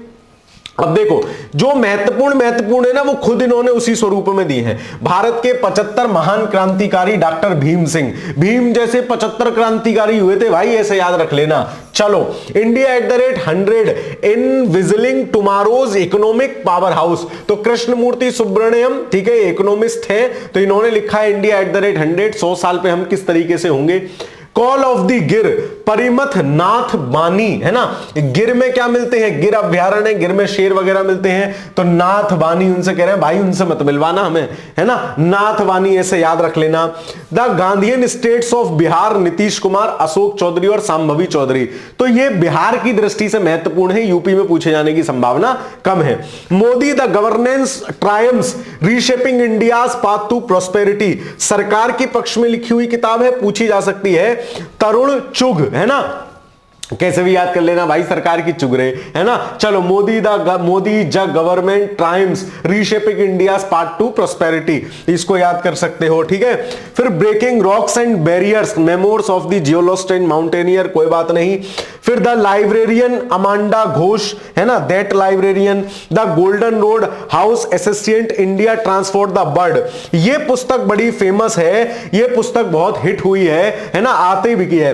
द गोल्डन रोड, इसमें उस सिल्क रूट की बात की गई है जो हाउ एंशिएंट इंडिया, कैसे प्राचीन भारत ने ट्रांसफॉर्म द वर्ल्ड, विश्व को ट्रांसफॉर्म किया। तो ये बहुत बिक रही है किताब, विलियम डेल रिम्पल की किताब है ना। तो टिंकल टिंकल लिटिल स्टार, बादल ने बता दिया कैसे स्टार, ऐसे याद रख लेना। तो डेल रिम्पल, इनको याद रखना, ये किताब हो सकता है पेपर में एज इट इज रखी मिले, पूछी जाए। सवाल देख लो, भारत के 75 महान क्रांतिकारी कौन सा सुमिलित नहीं है, ठीक है। इंडियाज @100, कृष्णमूर्ति सुब्रमण्यम, ठीक है। कॉल ऑफ द गुर, नाथवानी भाई, उनसे मत मिलवाइयो, ये सही है। मोदी द गवर्नेंस ट्राइफ, किसने लिखी थी, जो चुग करके जिनका नाम था, तरुण चुग, ठीक है, ना कि अशोक चौधरी ने। तो चौथा गलत हो जाएगा, केवल 4 सुमेलित नहीं है। The scientist entrepreneur empowering millions of women, Kalpana Shankar. Power within the leadership legacy of Narendra Modi, इनको भी याद रखोगे, power within the leadership legacy of Narendra Modi, Bala Subramaniam, ठीक है। तो ये सुप्रीमेसी की बात कर रहे हैं, है ना, leader legacy of Narendra Modi, power within the leadership, तो इसको याद रखोगे, बाला सुब्रमण्यम।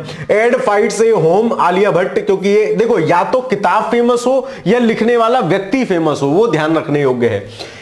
एड फाइट्स ए होम, आलिया भट्ट की किताब है ना। एड फाइट्स ए होम, घर पे ही लड़ रही है, ऐसा ये ध्यान रख लेना। A fly on the RBI ball, an insider view of the central bank, Alpana Killawala. Source and source code, my beginnings, है ना, बिल गेट्स की किताब है माई बिगिनिंग्स, कैसे मैंने शुरुआत करी, इसको ध्यान रख सकते हो। द नागा स्टोरी को ध्यान रखोगे, सुमन वाजपेयी की किताब है, ये भी महत्वपूर्ण है, द नागा स्टोरी, ठीक है। The summer pact, the lion of women Tehran, Marjan Kamali, ये भी किताब महत्वपूर्ण है। तो लाइन वुमेन है और कैसी है, कमाल की है, कमाली, इसको ध्यान रखोगे। The match, atomic habits, James clear, है ना, ये किताब भी इस बार खूब हिट हुई है, एटॉमिक हैबिट्स, जेम्स क्लियर की किताब है। Age of 22, Deepti Kapoor. Rise the wonderland of the words, Shashi Tharoor sahab की किताब है, इसको भी याद रखोगे, the wonderland of the words, है ना, विश्व का वंडरलैंड, ठीक है। जोरम, देवाशीष मखीजा, ये किताब भी काफी हिट हुई थी, इसको भी ध्यान रखोगे, है ना। The Zoya factor, it happens for a reason, मैंने इसमें से 3 4 5 किताब तो मैंने भी पढ़ी है ना। चलो खैर, द विनर्स से वो बहुत अच्छी किताब है, हाउ एंशिएंट इंडिया ट्रांसफॉर्म कर, जो रोड वाली किताब है। इंडियाज, जो उनकी किताब है, ये जो मैंने आपको बताई थी, Dalrymple, the golden road and ancient India how transform, the Dalrymple वाली किताब जो है, ठीक है। चलिए, फिर जोया फैक्टर है, happens for a reason, winners mindset, Shane Watson की आत्मकथा है, द विनर्स माइंडसेट, है ना। शेन वॉटसन आप जानते हो, ऑस्ट्रेलिया के दमदार बल्लेबाज थे शेन वॉटसन, उनकी किताब है द विनर्स माइंडसेट, है ना। India's nuclear titans, Saumya Awasthi. Justice a mercenary, notes from the, कोई बात नहीं। डी सुब्बाराव, ये वो रहे हैं आरबीआई के पूर्व गवर्नर रहे हैं, दुदुब्बुरी सुब्बाराव, इसलिए व्यक्ति महत्वपूर्ण है तो किताब भी महत्वपूर्ण हो जाती है। Justice a mercenary, notes from my life and career, D Subbarao, है ना। Law and spirituality, reconnecting the bond, ये इन्होंने लिखी है, रमन मित्तल और डॉक्टर सीमा सिंह ने। द आइडिया ऑफ डेमोक्रेसी, ये किताब भी काफी फेमस हुई है, सैम पित्रोदा की, द आइडिया ऑफ डेमोक्रेसी, इसको भी आप याद रखोगे। फिर उसके बाद code dependent living in the shadow AI, manifest 7 steps to the living your best life, the midnight library, है ना, द मिनिस्ट्री ऑफ टाइम। फिर the paradise problem, Christina Lauren, इसको भी याद रखोगे, the paradise problem. The conspiracy to oust my free from the presidency, Gotabaya Rajapaksa जो है श्रीलंका के जो है राष्ट्रपति, उन्होंने एक किताब लिखी है। फिर slowing the sun, the hungry tide, Amitabh Ghosh, the hungry tide, है ना, अमिताभ घोष भी फेमस सेलिब्रिटी है, मतलब बड़े आदमी हैं। द ग्रेट डिवाइड, मकतूब, Paulo Coelho, the partition project, Saadia Faruqi, 2 किताबें इनकी, सादिया फारूकी की एक और आई थी, एक समंदर मेरे अंदर, संजीव कुमार जोशी, है ना, तो जोश में पूरा समंदर अंदर ले लिया इन्होंने, एक समंदर मेरे अंदर, ठीक है। An uncommon love, the early life of Sudha and Narayana Murthy, Chitra Banerjee ने लिखी है, और सुधा मूर्ति को ही बाल कृष्ण लोकमान्य बाल गंगाधर तिलक पुरस्कार मिला है, राज्यसभा में नॉमिनेट हुई थी। 4 stars of destiny and autobiography, general Mukesh, 4 star of destiny, है ना, तो याद रखना मतलब 3 स्टार 4 स्टार वाले हैं, तो जनरल मनोज ने लिखी है ये किताब। कन्वर्सेशंस विद औरंगजेब, है ना, फिर उसके बाद the Shri Jagannath, the pass time of the Lord of the universe, भक्ति पुरुषोत्तम स्वामी इनकी किताब है। फर्टिलाइजिंग द फ्यूचर, है ना, फर्टिलाइजिंग द फ्यूचर ये किसकी बुक है, ये है डॉक्टर मनसुख मांडविया, भारत सरकार में मंत्री हैं, उन्होंने ये किताब लिखी है। शहदावा, मुनव्वर राना, ये साहब इस बार ही निपटे हैं, तो ये पूछी जा सकती है, शहदावा को याद रखोगे, मनसुख मांडविया वाली। Fertilizing the future, Bharat march towards fertilizing self efficiency. Mahakavithai, महान कविता, है ना। 11 rules of my life, Chetan Bhagat की किताब है। The night of storm, Nitisha Parekh की किताब है। इनमें से भी कोई भी पूछा जा सकता है, चेतन भगत काफी फेमस राइटर है। ब्रेकिंग द मोल्ड, नए भारत का सामवेद, ये नरेंद्र मोदी जी के भाषणों का एक संग्रह है, नए भारत का सामवेद, ठीक है, इसको भी ध्यान रखोगे। नरेंद्र मोदी, ये पॉलिटिकल बायोग्राफी, एंडी मैरिनो, है ना, नरेंद्र मोदी, देखो मोदी जी से रिलेटेड जो किताब है उनको मत भूलना भाई, ये पूछे जा सकने योग्य है, ठीक है। चलिए फिर उसके बाद the Namo story, political life, Kingshuk Nag, है ना, इन्होंने लिखी है। फिर उसके बाद Zeba and accidental superhero, Huma Qureshi की किताब है। Welcome to paradise, Twinkle Khanna, तो ट्विंकल खन्ना तो वैसे ही पैराडाइज जैसे ही मानते हैं लोग उनको, तो welcome to paradise. Prophet songs, Paul Lynch की किताब है, ये भी काफी फेमस है ना। वेस्टर्न लेन, चेतना मारू, फिर फायरवर्ड, पेलू मुर्गुन, है ना। तो देखो अब देखो कौन सा युग्म सही सुमेलित नहीं है। विनर्स माइंडसेट, शेन वॉटसन की किताब है, बिल्कुल ठीक है। The idea of democracy, Amit Shah की नहीं, सैम पित्रोदा की किताब है, तो ये गलत हो जाएगा। नए भारत का सामवेद, नरेंद्र मोदी के भाषणों का संग्रह है, ठीक है। 11 rules for life, Chetan Bhagat की किताब है। ये जो सवालों में मैंने आपको किताबें करा रहा हूं ना, इनको तो रट जाना, घोट के पी जाना। तो कौन सा सुमेलित नहीं होगा, केवल 2 इसमें से सुमेलित नहीं होगा। Thread by thread, the Kumar story, Modi the challenge of 2024, है ना। द प्रोफेट, खलील जिब्रान की किताब है, इसको भी भूलना मत, खलील जिब्रान बहुत फेमस राइटर है। द प्रोफेट, है ना। Night meditation after the attempt murder, Salman Rushdie. The book of my life with dance, Buddha for success. Modi का बनारस, अरविंद चतुर्वेदी की किताब है ना। बनारस में क्या क्या कराया, क्या क्या हुआ, वो उन्होंने इसमें मेंशन किया है, मोदी का Banaras. My first guide to first aid, fire on the Ganges, life among the dead in Banaras, Radhika Iyengar की किताब है, इसको भी ध्यान रख सकते हो, ठीक है। चलिए द हिडन हिंदू, अक्षत गुप्ता की किताब है, इसके कई संस्करण आए हैं हिडन हिंदू के, ठीक है। ये भी मतलब नोवेल फॉर्मेट में है, काफी बिकी, मतलब मोस्ट सेलिंग बुक है, ठीक है। फिर through the broken glass and autobiography, TN Seshan, आपको पता है टीएन शेषन एक खतरनाक जो है वो थे क्या, चुनाव आयुक्त, तो टीएन शेषन उन्हीं की ऑटोबायोग्राफी है, द ब्रोकन ग्लास, तो ये भी याद रखोगे, महत्वपूर्ण है। फिर India rising, the yoga sutras for children, Rupa Pai, the fools journey, prism central, the wheel turns, ये सब पुरानी किताब होती जाएंगी तो उतना महत्वपूर्ण नहीं रहेंगी। Victory city, Salman Rushdie. Come let's run, माननीय सुब्रमण्यम, है ना। The light we carry, miracles of face yoga, और वेवरेट्स ऑफ भारत, ठीक है। चलिए तो अब देखो Narendra Modi political biography, Andy Marino, ये किताब जो है पूछा है कौन सा ही सुमेलित नहीं है, ये सही है। Lions that track in moonlight, S Somnath की किताब है, ये भी ठीक है ना। Breaking the mould, T N Seshan की किताब नहीं है, वो ये थी breaking the glass, T N Seshan की किताब थी through breaking the glass, broken glass, तो इसको याद रखोगे, ये गलत है। Breaking the bold Raghuram Rajan की किताब है, और breaking the glass T N Seshan की किताब है, ये दोनों उल्टे दे रखे हैं, तो कौन सुमेलित नहीं है, 3 और 4, ठीक है। इस प्रकार सारी किताबें जो महत्वपूर्ण हो सकती थी वो हमने देख ली। मैं एक बार फिर से आपको बुक्स रिवाइज करा देता हूं। एटलीस्ट प्रश्न तो कर ही लीजिएगा। जैसे मैंने आपको बताया भारत के 75 महान क्रांतिकारी भीम सिंह, इंडिया @100 है ना, ये किसकी है? सुब्रमण्यम कृष्णमूर्ति सुब्रमण्यम, कॉल ऑफ गिर Nathwani, Modi the government times लघु चुग, है ना, द गोल्डन रोड, ये डेरियम्पल वाली किताब जरूर याद रखोगे, डेल रिम्पल वाली। तो 75 महान क्रांतिकारी Bhim Singh, India @100 Krishnam Subramurthy, call of the Gir Nathwani करके है, मोदी द गवर्नेंस ट्राइफ, ये चुग तरुण चुग की किताब है ना। फिर और ये सब देख लो। तो मैं आपको क्वेश्चन एक बार दोबारा बताता हूं। The winners mindset Shane Watson की आत्मकथा है। The idea of democracy Sam Pitroda की किताब है। नए भारत का साम्यवाद नरेंद्र मोदी के इसमें भाषणों का संग्रह है। 11th rule for my life Chetan Bhagat की किताब है।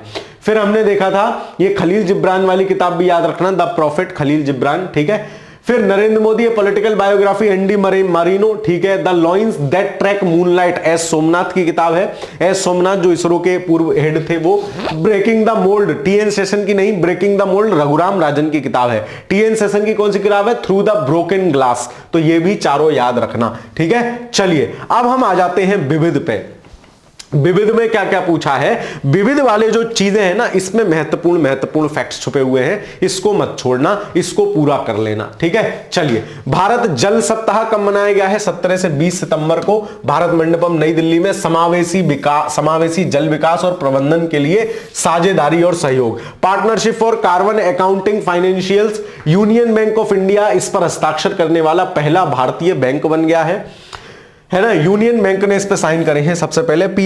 PCAF वित्तीय संस्थान का एक वैश्विक गठबंधन है जो निवेश और ऋण से संबंधित ग्रीन हाउस गैस के आकलन और प्रकटीकरण के लिए एक मानक बनाने और उसे क्रियान्वित करने हेतु सहयोग करता है। डिजी यात्री सुविधा विशाखापत्तनम हवाई अड्डे पर, विशाखापत्तनम अंतरराष्ट्रीय हवाई अड्डे पर 9 हवाई अड्डों के लिए इस सुविधा का उद्घाटन किया गया। विशाखापत्तनम के अलावा आभासी माध्यम से अन्य 8 हवाई अड्डे कौन कौन से हैं? कोयंबटूर, डोबलिस, इंदौर, डोबरा, झांसी, पटना, रायपुर, भुवनेश्वर हवाई अड्डा शामिल है। तो ये डिजी यात्रा सुविधा थी, अब तक इंदिरा गांधी एयरपोर्ट दिल्ली पर थी। उत्तर प्रदेश में पहली एकीकृत हरित शहरी सड़क पूछी जा सकती है। उत्तर प्रदेश सरकार द्वारा जानकारी प्रदत्त की गई मुख्यमंत्री हरित सड़क अवसंरचना विकास योजना के तहत क्या किया जा रहा है? इस राज्य की पहली एकीकृत हरित सड़क मेरठ में बनाई जाएगी। तो आपसे पूछ लेगा कहां, है ना, तो मेरठ में बनाई जाएगी ये एकीकृत हरित सड़क, ठीक है। चलिए, कौन सा सही नहीं है? हाल ही में जल सप्ताह का आयोजन भारत मंडपम नई दिल्ली में किया गया, बिल्कुल ठीक है। सेंट्रल बैंक ऑफ इंडिया तो कौन सा था? यूनियन बैंक ऑफ इंडिया है, ना कि सेंट्रल बैंक ऑफ इंडिया, तो गलत हो जाएगा, ठीक है। कार्बन अकाउंटिंग के लिए यूनियन है, तो कार्बन के लिए अकाउंटिंग के लिए वैसे भी यूनियन ही बनाओगे, तो ऐसे ध्यान रख लेना। विशाखापट्टनम सहित 9 हवाई अड्डों पर डिजी यात्रा का उद्घाटन कर दिया गया है, तो केवल 2 हो जाएगा जो सही नहीं है। इसमें से 1 और 3 सही है, ठीक है। आगे चलते हैं। सपनों की उड़ान, राष्ट्रीय अंतरिक्ष दिवस के अवसर पर स्कूली शिक्षा साक्षरता विभाग शिक्षा मंत्रालय द्वारा एनसीईआरटी के सहयोग से चंद्रयान 3 के चांद के दक्षिणी ध्रुव पर लैंडिंग करने की पहली वर्षगांठ पर इस ई पत्रिका का शुभारंभ किया गया, सपनों की उड़ान। और 23 अगस्त 2024 से ही पहला भारतीय अंतरिक्ष दिवस मनाया जाने लगा। क्यों? क्योंकि इस दिन 2023 में चंद्रयान 4 चंद्रमा पर लैंड किया था, ठीक है। सोना बॉय, सोना बाबू नहीं है, सोना बॉय है। संयुक्त राज्य अमेरिका द्वारा भारत की इस पनडुब्बी रोधी युद्ध उपकरण और संबंधित उपकरणों की बिक्री के लिए कितने के सौदे की मंजूरी हो गई, ठीक है, सोनो बॉय। टेनेजर 1 क्या है? अमेरिका अंतरिक्ष एजेंसी नासा द्वारा मीथेन उत्सर्जन को, ठीक है, किसको? मीथेन उत्सर्जन को ट्रैक करने के लिए कार्बन मैपर गठबंधन का यह पहला हाइपर स्पेक्ट्रिकल उपग्रह है। कौन सा? टेनेजर 1, ठीक है, टीनेजर नहीं है, टेनेजर, मीथेन का पता लगाएगा। डिजिटल भूस्थानिक मंच और कृषि निर्णय सहायता प्रणाली, कृषि डीएसएस नाम दिया गया है, केंद्रीय मंत्री भागीरथ चौधरी द्वारा लॉन्च। कृषि डीएसएस अपनी तरह का पहला भूस्थानिक प्लेटफॉर्म है जिसे विशेष रूप से भारतीय कृषि के लिए डिजाइन किया गया है। क्या है? भूस्थानिक प्लेटफॉर्म है, कृषि के लिए डिजाइन है, तो इसको ध्यान रखोगे। कौन सा सही है? मुख्यमंत्री हरित विकास अवसंरचना में उत्तर प्रदेश की पहली एकीकृत हरित सड़क मेरठ में बनाई जाएगी, बिल्कुल ठीक है। भारतीय अंतरिक्ष अनुसंधान संगठन द्वारा मीथेन उत्सर्जन को ट्रैक करने के लिए टेनेजर 1 क्या इसरो द्वारा है? क्या नासा द्वारा है? तो दूसरा क्या हो जाएगा? गलत हो जाएगा, है ना। चलो, केंद्रीय मंत्री भागीरथ चौधरी द्वारा अपनी तरह का पहला भूस्थानिक प्लेटफॉर्म कृषि डीडीएस लॉन्च किया गया है, तो केंद्रीय कृषि मंत्री भागीरथ चौधरी है, बिल्कुल ठीक है, ठीक है। तो तीसरा सही हो जाएगा। कौन सही है? 1 और 3 सही है, ऑप्शन नंबर ए इस प्रश्न का सही उत्तर होगा। केवल कान में ईयरफोन लगा के सुनते रहो, पेपर में सवाल अपने आप क्लिक होंगे, डोंट वरी, ठीक है। आगे चलते हैं। महाराष्ट्र में पहला सोलर विलेज है ना, महाराष्ट्र का पहला सोलर विलेज, महाराष्ट्र में मुख्यमंत्री एकनाथ शिंदे द्वारा सतारा जिले के मान्याचिवादी राज्य के पहले सोलर विलेज का उद्घाटन किया गया है, मान्याचिवादी। ठीक है, चलो, छात्राओं को सैनिटरी नैपकिन खरीदने के लिए नगद राशि देने वाला पहला राज्य मध्य प्रदेश बन गया है ना। कैश लो सैनिटरी पैड के लिए अच्छी पहल है, महिलाओं की सुरक्षा, महिलाओं का स्वास्थ्य का ध्यान रखने के लिए है। मासिक धर्म की अवकाश की घोषणा करने वाला तीसरा राज्य कौन बन गया? ओडिशा। बिहार और केरल पहले ही कर चुके हैं जहां महिलाओं को मासिक धर्म का अवकाश प्रदान किया जाता है ना। महिलाओं में जब पीरियड्स वाला समय होता है तो उस समय उनको छुट्टी दी जाती है। ठीक है, होना भी चाहिए उनके लिए, विशेष जो है हम कर तो सकते ही है इतना। तो ओडिशा तीसरा राज्य बन गया है, बिहार और केरल पहले से है। और सैनिटरी पैड खरीदने के लिए पैसा कौन दे रहा है छात्राओं को? मध्य प्रदेश बन गया है। हाल ही में महाराष्ट्र के मुख्यमंत्री ने मान्याचिवादी राज्य के पहले सोलर विलेज का उद्घाटन किया। ठीक है, चलिए, छात्राओं को सैनिटरी पैड खरीदने वाला मध्य प्रदेश बन गया है। ओडिशा महिलाओं को देश का पहला राज्य नहीं तीसरा राज्य है। कौन सही नहीं है? केवल 3, ऑप्शन नंबर सी। ठीक है, आगे चलते हैं। अमृत ज्ञान कोश और फैकल्टी डेवलपमेंट पोर्टल तो केंद्रीय मंत्री द्वारा मिशन कर्मयोगी के तहत लॉन्च किया गया है। कर्मयोगी क्या है? सिविल सेवकों को उनका कार्य संपादन बढ़िया से करने के लिए एक पोर्टल बनाया गया है, मिशन कर्मयोगी। अमृत ज्ञान कोश इसमें इन्होंने डाला है और फैकल्टी डेवलपमेंट, 2 प्रोग्राम इन्होंने इसमें डाले हैं। यह पूछा जा सकता है हिंद महासागर के नीचे 3 अवसंरचनाएं मिली हैं, उनका नामकरण क्या किया गया है? तो क्या क्या नामकरण किया गया है? अशोक माउंट, चंद्रगुप्त रिज और कल्पतरु रिज, है ना। रिज माने एक श्रृंखला, तो समुद्र में अंदर भी पर्वत श्रृंखलाएं इत्यादि भी हैं। तो अशोक माउंट, दूसरा आपका चंद्रगुप्त रिज और कल्पतरु रिज। ठीक है, तो ये इनका नाम किया गया है। ठीक है, चलिए, भारत द्वारा प्रस्तावित नामों को अंतरराष्ट्रीय हाइड्रोग्राफिक संगठन और यूनेस्को के समुद्र विज्ञान आयोग द्वारा अनुमोदित कर दिया गया। तो एक चंद्रशेखर या किसका अशोक का नाम याद रखना, दूसरा किसका चंद्रगुप्त का नाम याद रखना है, तीसरा जो है कल्पतरु रिज है। ठीक है, हाल ही में खबरों में रहे अशोक, सी माउंट, चंद्रगुप्त रिज और कल्पतरु रिज क्या है? हिमालय की 3 चोटियां, हिंद महासागर में पानी के नीचे मिली 3 संरचनाएं। ठीक है, ऑप्शन नंबर 2।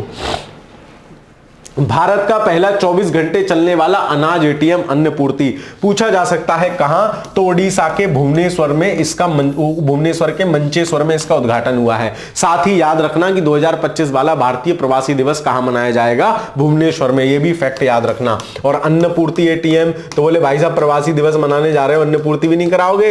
अच्छा, तो अन्नपूर्ति एटीएम कहां बनेगा? छल, वो बनेगा भुवनेश्वर। चलो, भारत में 2 नए मोर अभ्यारण्य, तो मोर है भाई, ध्यान रखना कौन सा है? आदि चुंच नगरी, है ना, और चुनवल्लार, केरल में 2 मोर अभ्यारण्य। तो ये पूछा जा सकता है भाई, आदि चुंच नगरी कहां है? कर्नाटक में है। कैसे उल्टे सीधे नाम ले रहे हो, नाटक कर रहे हो। और चुलनुनुआर भाई केरल, कैसे नाम है? ठीक है, चलो, चुलनुनुआर और आदि चुंचगिरी, इनको याद रखोगे। सभी फसलों के लिए न्यूनतम समर्थन मूल्य पर खरीदने की घोषणा, हरियाणा ये राज्य बन गया है, सारी फसलों को एमएसपी पे खरीदेगा। टाइफून गेमी, गेम हो गया भैया हमारे संग। चीन, ताइवान और फिलीपींस, तो गेम हो रहा है चीन, ताइवान और फिलीपींस में, टाइफून गेमी।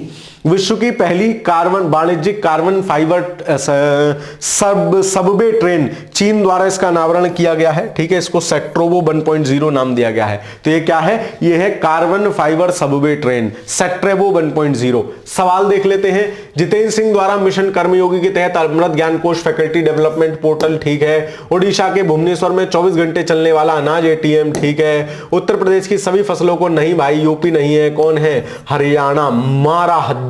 1 और 2 कौन सुमेलित है? 1 और 2, ऑप्शन नंबर ए इस प्रश्न का सही उत्तर होगा। चलो, सौर्य एयरलाइंस नेपाल के काठमांडू में स्थित त्रिभुवन अंतरराष्ट्रीय हवाई अड्डे से उड़ान भरते समय इस एयरलाइंस का विमान दुर्घटनाग्रस्त हो गया था। सौर्य एयरलाइंस का याद रखोगे। ठीक है, चलो, त्रिभुवन अंतरराष्ट्रीय हवाई अड्डे से, नेपाल वाले से उड़ते समय। ठीक है, एशिया का पहला लो कार्बन ग्रीन जिंक, ये क्या है?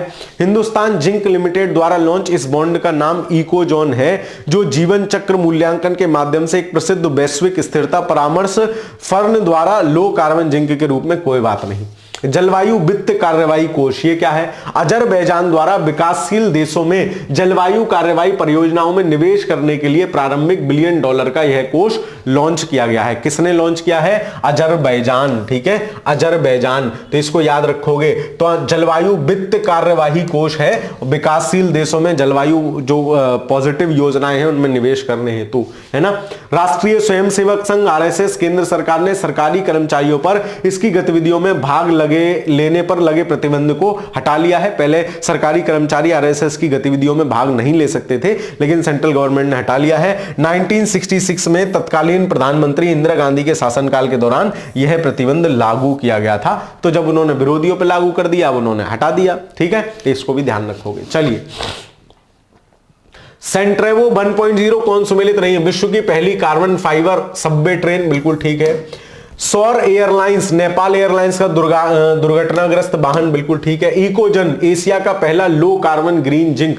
फ्रीडम 125 हीरो मोटर द्वारा विश्व की पहली सीएनजी मोटरसाइकिल। तो क्या हो जाएगा? कौन सा सम्मिलित नहीं है? ये फ्रीडम 125 हीरो, ये भी इकोजन भी सही है, पीछे भी पढ़ के आए हैं। एशिया का पहला लो कार्बन जिंक ये है, ठीक है। हिंदुस्तान, इसका नाम क्या है? इकोजैन है, ठीक है। चलिए, तो ये गलत है, ये हीरो मोटर द्वारा नहीं, अभी आगे आ जाएगी किसके द्वारा लॉन्च की गई है, तो चौथा गलत है इसमें से, है ना। चलो, विश्व का पहला 3D प्रिंटेड इलेक्ट्रिक एब्रा, दुबई में इसका परीक्षण किया, ठीक है। 3D प्रिंटेड मतलब उसको अलग अलग जगह बना लिया और तुरंत असेंबल कर सकने योग्य, 3D प्रिंटेबल।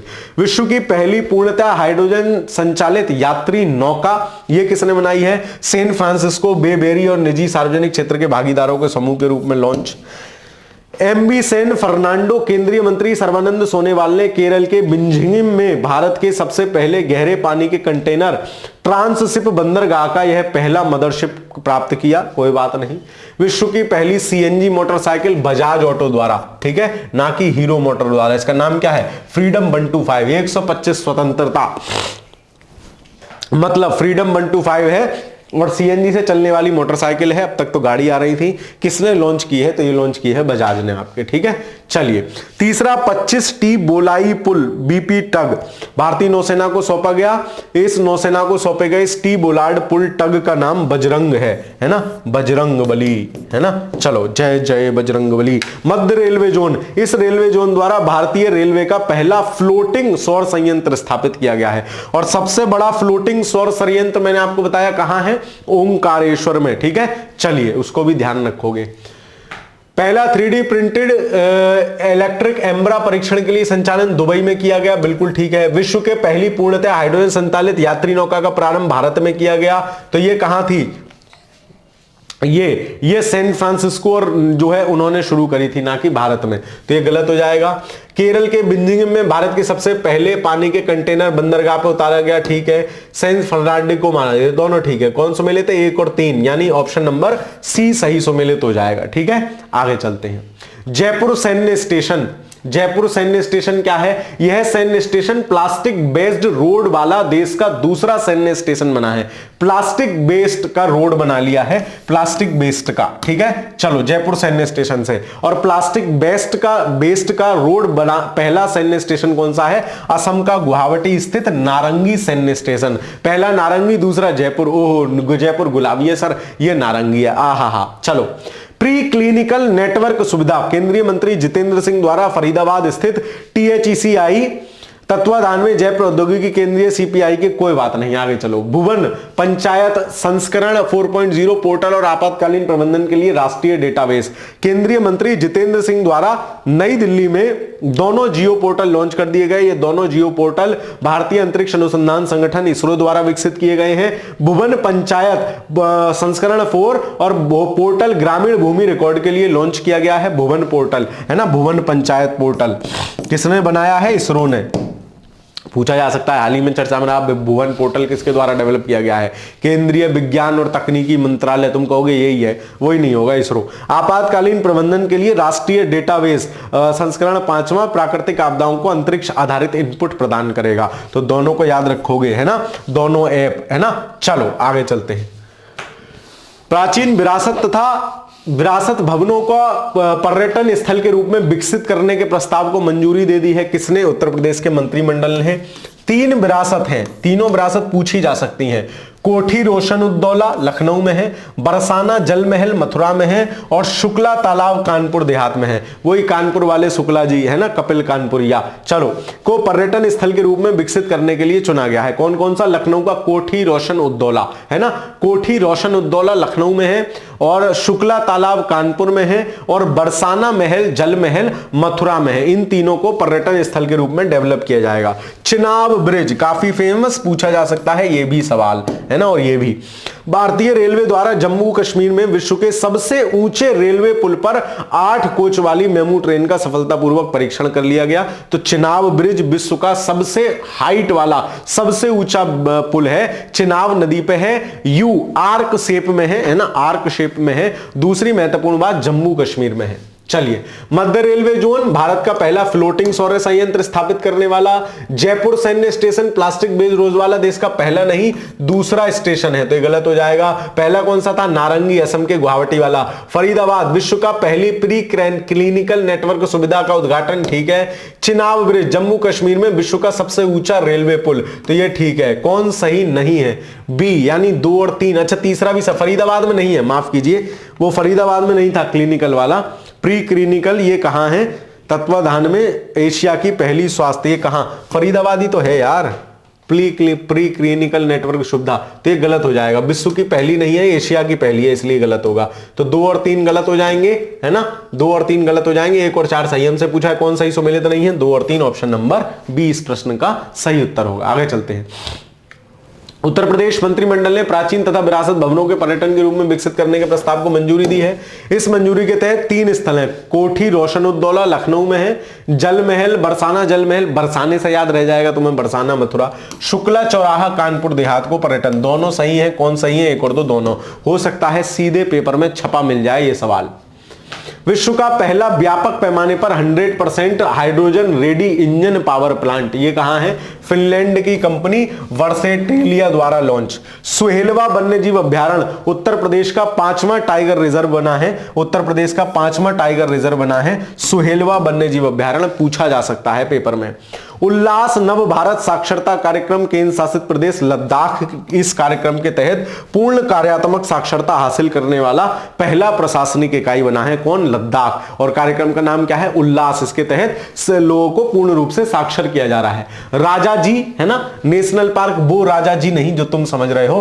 भारत का पहला निजी बायोस्फीयर रिजर्व बनाया जा रहा है। इस बायोस्फीयर रिजर्व का नाम राजा जी राघाटी बायोस्फीयर रखा हो जाएगा। और राजा जी नेशनल पार्क है कहां? उत्तराखंड में।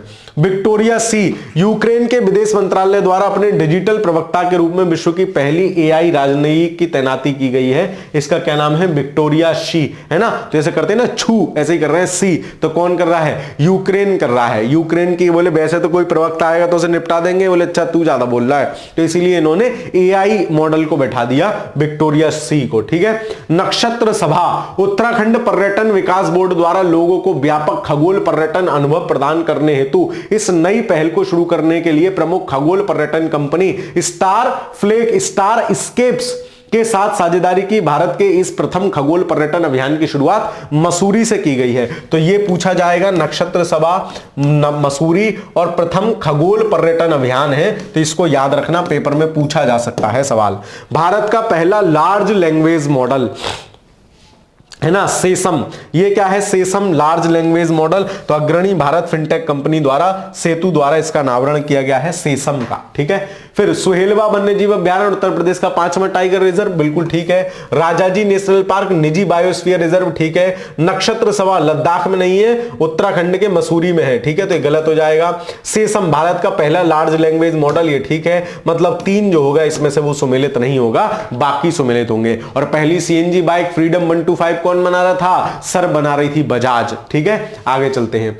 निम्नलिखित में से कौन सा से सही नहीं है? विश्व का पहला व्यापक पैमाने पर 100% हाइड्रोजन रेडी ईंधन पावर से फिनलैंड की बार्सालिसा ने लॉन्च किया है, बिल्कुल ठीक है। यूक्रेन दुनिया का पहला एआई राजनीतिक विक्टोरिया शी, बिल्कुल ठीक है ना, प्रवक्ता नियुक्त किया है। दोनों कौन सही नहीं है? तो डी हो जाएगा, ना तो 1 ना 2। सही पूछता तो सी हो जाता। हमसे पूछा है कौन गलत है, ना तो 1 ना 2 दोनों सही है, ठीक है। आगे चलो। अगली पीढ़ी का पहला समुद्रगामी गश्ती जहाज XGLX, ये क्या है, मेसर्स गोवा शिपयार्ड लिमिटेड द्वारा गोवा में इसके निर्माण कार्य की औपचारिक शुभारंभ किया गया है, तो अभी कोई इतना महत्वपूर्ण नहीं है। कच्छ अजरक महानियंत्रक एक्सप अभिकल्प एवं व्यापार चिन्ह कार्यालय द्वारा आधिकारिक तौर पर इसके पारंपरिक कारीगरों को भौगोलिक संकेत जीआई प्रमाण पत्र प्रदान किया गया। किसका, कच्छ अजरक, है ना, ये क्या है, तो इसको जो है कार्यालय द्वारा आधिकारिक तौर पर इसके पारंपरिक कारीगरों को भौगोलिक संकेतक जीआई प्रमाण पत्र प्रदान किया गया। कच्छ अजरक है क्या, ये बेसिकली एक कपड़ा शिल्प है जो गुजरात के सांस्कृतिक चित्रपट से संबंधित है। तो कच्छ अजरक है ना, नाम भी कच्छ से है, तो ये गुजरात में ही है कच्छकरण, तो ये गुजरात का है और जीआई टैग इसको मिला है, कपड़ा बेसिकली है। रिलायंस जियो डाटा ट्रैफिक, और रिलायंस ही क्या बन गया था, 1 लाख समथिंग का वार्षिक राजस्व क्रिएट करने वाली सबसे बड़ी कंपनी बन गई थी। डाटा ट्रैफिक के संदर्भ में चाइना मोबाइल को पछाड़कर विश्व का सबसे बड़ा मोबाइल ऑपरेटर बना, है ना, मोबाइल ऑपरेटर बना रिलायंस जियो। भारत की सबसे बड़ी जलवायु घड़ी, वैदिक घड़ी अगर आपसे पूछे कहां लगाई गई है तो बाबा महाकाल की नगरी उज्जैन में। फिर सबसे बड़ी जलवायु घड़ी, तो ये CSIR द्वारा पृथ्वी दिवस के अवसर पर, कब होता है पृथ्वी दिवस बताओगे कमेंट के माध्यम से। नई दिल्ली स्थित CSRI मुख्यालय भवन पर यह घड़ी स्थापित और परिचालित की गई है। कौन सी, जलवायु घड़ी। मेसर्स गोवा शिपयार्ड लिमिटेड द्वारा अगली गश्ती जहाज XGLX का निर्माण का औपचारिक शुभारंभ। गुजरात के सांस्कृतिक चित्रपट का कच्छ अजरक को भौगोलिक संकेतक। एयरटेल नहीं बना है, रिलायंस जियो। डाटा ट्रैफिक के संदर्भ में चाइना मोबाइल को पछाड़कर सबसे बड़ा मोबाइल ऑपरेटर कौन बन गया, रिलायंस जियो, तो ये तीसरा गलत हो जाएगा। वैज्ञानिक औद्योगिक अनुसंधान परिषद CSIR द्वारा नई दिल्ली में CSIR मुख्यालय भवन की शुरुआत जो है, मुख्यालय में भारत की सबसे बड़ी जलवायु घड़ी स्थापित की गई है। सही है, हमसे पूछा है कौन सम्मिलित नहीं है, केवल 3 जो है वो इसमें सम्मिलित नहीं है। ठीक है, चलिए। सूर्य तिलक परियोजना, भारतीय खगोल भौतिकी संस्थान IIA ने अयोध्या में, है ना, सूर्य तिलक परियोजना, जो भगवान श्री राम की रामलला की मूर्ति का सूर्य तिलक एक आपने देखा होगा किया गया था, वो भारतीय खगोल भौतिकी संस्थान ने अयोध्या में इस परियोजना में महत्वपूर्ण भूमिका निभाई। इस परियोजना के अंतर्गत चैत्र मास की रामनवमी के अवसर पर दोपहर 12 बजे श्री रामलला के प्रतिमा के मस्तक पर लगभग 6 मिनट तक सूर्य की रोशनी डाली गई, मतलब सूर्य तिलक उनका किया गया। तो भारतीय खगोल भौतिकी संस्थान ने इसमें अपनी महत्वपूर्ण भूमिका निभाई है, यह आपको ध्यान रखना है। ठीक है, चलिए आगे चलते हैं, अगला देखते हैं। गेया BH3 खगोलविदों द्वारा मिल्की वे आकाशगंगा में इस सबसे विशाल ज्ञात तारकीय ब्लैक होल की जो है खोज की गई। तो ब्लैक होल गेया BH3, यह ब्लैक होल पृथ्वी से लगभग 1926 प्रकाश वर्ष क्या होता है, 1 वर्ष में प्रकाश द्वारा चली गई दूरी, और प्रकाश 1 सेकंड में कितना चलता है, 3 लाख किलोमीटर। सोचो 1 साल में कितना चलेगा। ठीक है, चलो। जो पृथ्वी का दूसरा सबसे निकटतम ज्ञात ब्लैक होल है, इसको ध्यान रखना, गेया BH3। TSAT 1A Tata advance system limited द्वारा भारत में निर्मित अपने पहले सब मीटर रेजोल्यूशन ऑप्टिकल उपग्रह अंतरिक्ष में सफलतापूर्वक तैनात किया जाएगा टाटा एडवांस सिस्टम द्वारा, TSAT, इसीलिए इसका नाम TSAT है। सूर्य तिलक परियोजना अयोध्या में है। Dragon fly rotor craft mission, अभी हमने नहीं पढ़ा है। गेया BH3 मिल्की वे आकाशगंगा में सबसे विशाल तारकीय होल, है ना, तो ये क्या है, ये भी ठीक है। TSAT 1A टाटा एडवांस द्वारा, ये भी ठीक है, मतलब 1 2 3 1 3 4 ठीक है, और ऑप्शन है नहीं तो सभी ही ठीक होंगे। बाकी ड्रैगन फ्लाई को भी देख लेते हैं। कैंसर के लिए भारत की पहली घरेलू जीन थेरेपी, राष्ट्रपति द्रौपदी मुर्मू द्वारा IIT बॉम्बे में कैंसर के उपचार हेतु इसका शुभारंभ किया गया, है ना, कहां, IIT बॉम्बे में। भारत की यह पहली CRT सेल थेरेपी उद्योग भागीदार ये सब है, तो IIT बॉम्बे याद रखोगे। स्वाइन फीवर वायरस के लिए पुनः संयोजक टीका, तो IIT गुवाहाटी द्वारा इसे तैयार करने के लिए प्रौद्योगिकी हस्तांतरण किया गया है। IIT गुवाहाटी ने यह अग्रणी वैक्सीन तकनीक बायोमेड प्राइवेट लिमिटेड को हस्तांतरित की है। तो कौन है, IIT गुवाहाटी को याद रखोगे स्वाइन फीवर के लिए। जीवित व्यक्ति में विश्व का पहला आनुवंशिक रूप से संपादित सुअर की किडनी का प्रत्यारोपण कर दिया, समझ रहे हो, ये बड़ी बात है। तो मैसाचुसेट जनरल अस्पताल द्वारा 62 वर्षीय व्यक्ति में इसका सफल प्रत्यारोपण की घोषणा करी गई, हालांकि थोड़े समय ही वो व्यक्ति जीवित रहे, है ना, तो अपने आप में बड़ी बात है। तो मैसाचुसेट्स जनरल अस्पताल, इसको याद रखोगे। और आदमी के दिमाग में जो चिप फिक्स कर दी थी वो किसने कर दी थी, एलन मस्क की कंपनी ने। भारत का पहला स्वदेश निर्मित 1500 हॉर्स पावर इंजन मुख्य युद्धक टैंकों के लिए भारत के इससे पहले स्वदेश निर्मित इंजन का भारत अर्थ मूवर्स लिमिटेड मैसूरू में पहला सफलतापूर्वक परीक्षण किया गया, कोई बात नहीं। हाल ही में आईआईटी बॉम्बे और टाटा मेमोरियल अस्पताल दो के समन्वय से कैंसर का पहला घरेलू जीन थेरेपी, तो कौन सी आईआईटी बॉम्बे है, बिल्कुल ठीक है। मैसाचुसेट्स जनरल अस्पताल द्वारा जीवित व्यक्ति में विश्व का पहला आनुवंशिक रूप से संपादित सुअर की किडनी का प्रत्यारोपण किया गया है, बिल्कुल ठीक है। एक और दो दोनों सही है, ठीक है। चलिए, नोक्टिस ज्वालामुखी तो मंगल ग्रह पर खोजा है, मंगल ग्रह पर नोक कर लिया, नोक नोक टक टक है ना, नोक्टेक ज्वालामुखी, इसको याद रखोगे।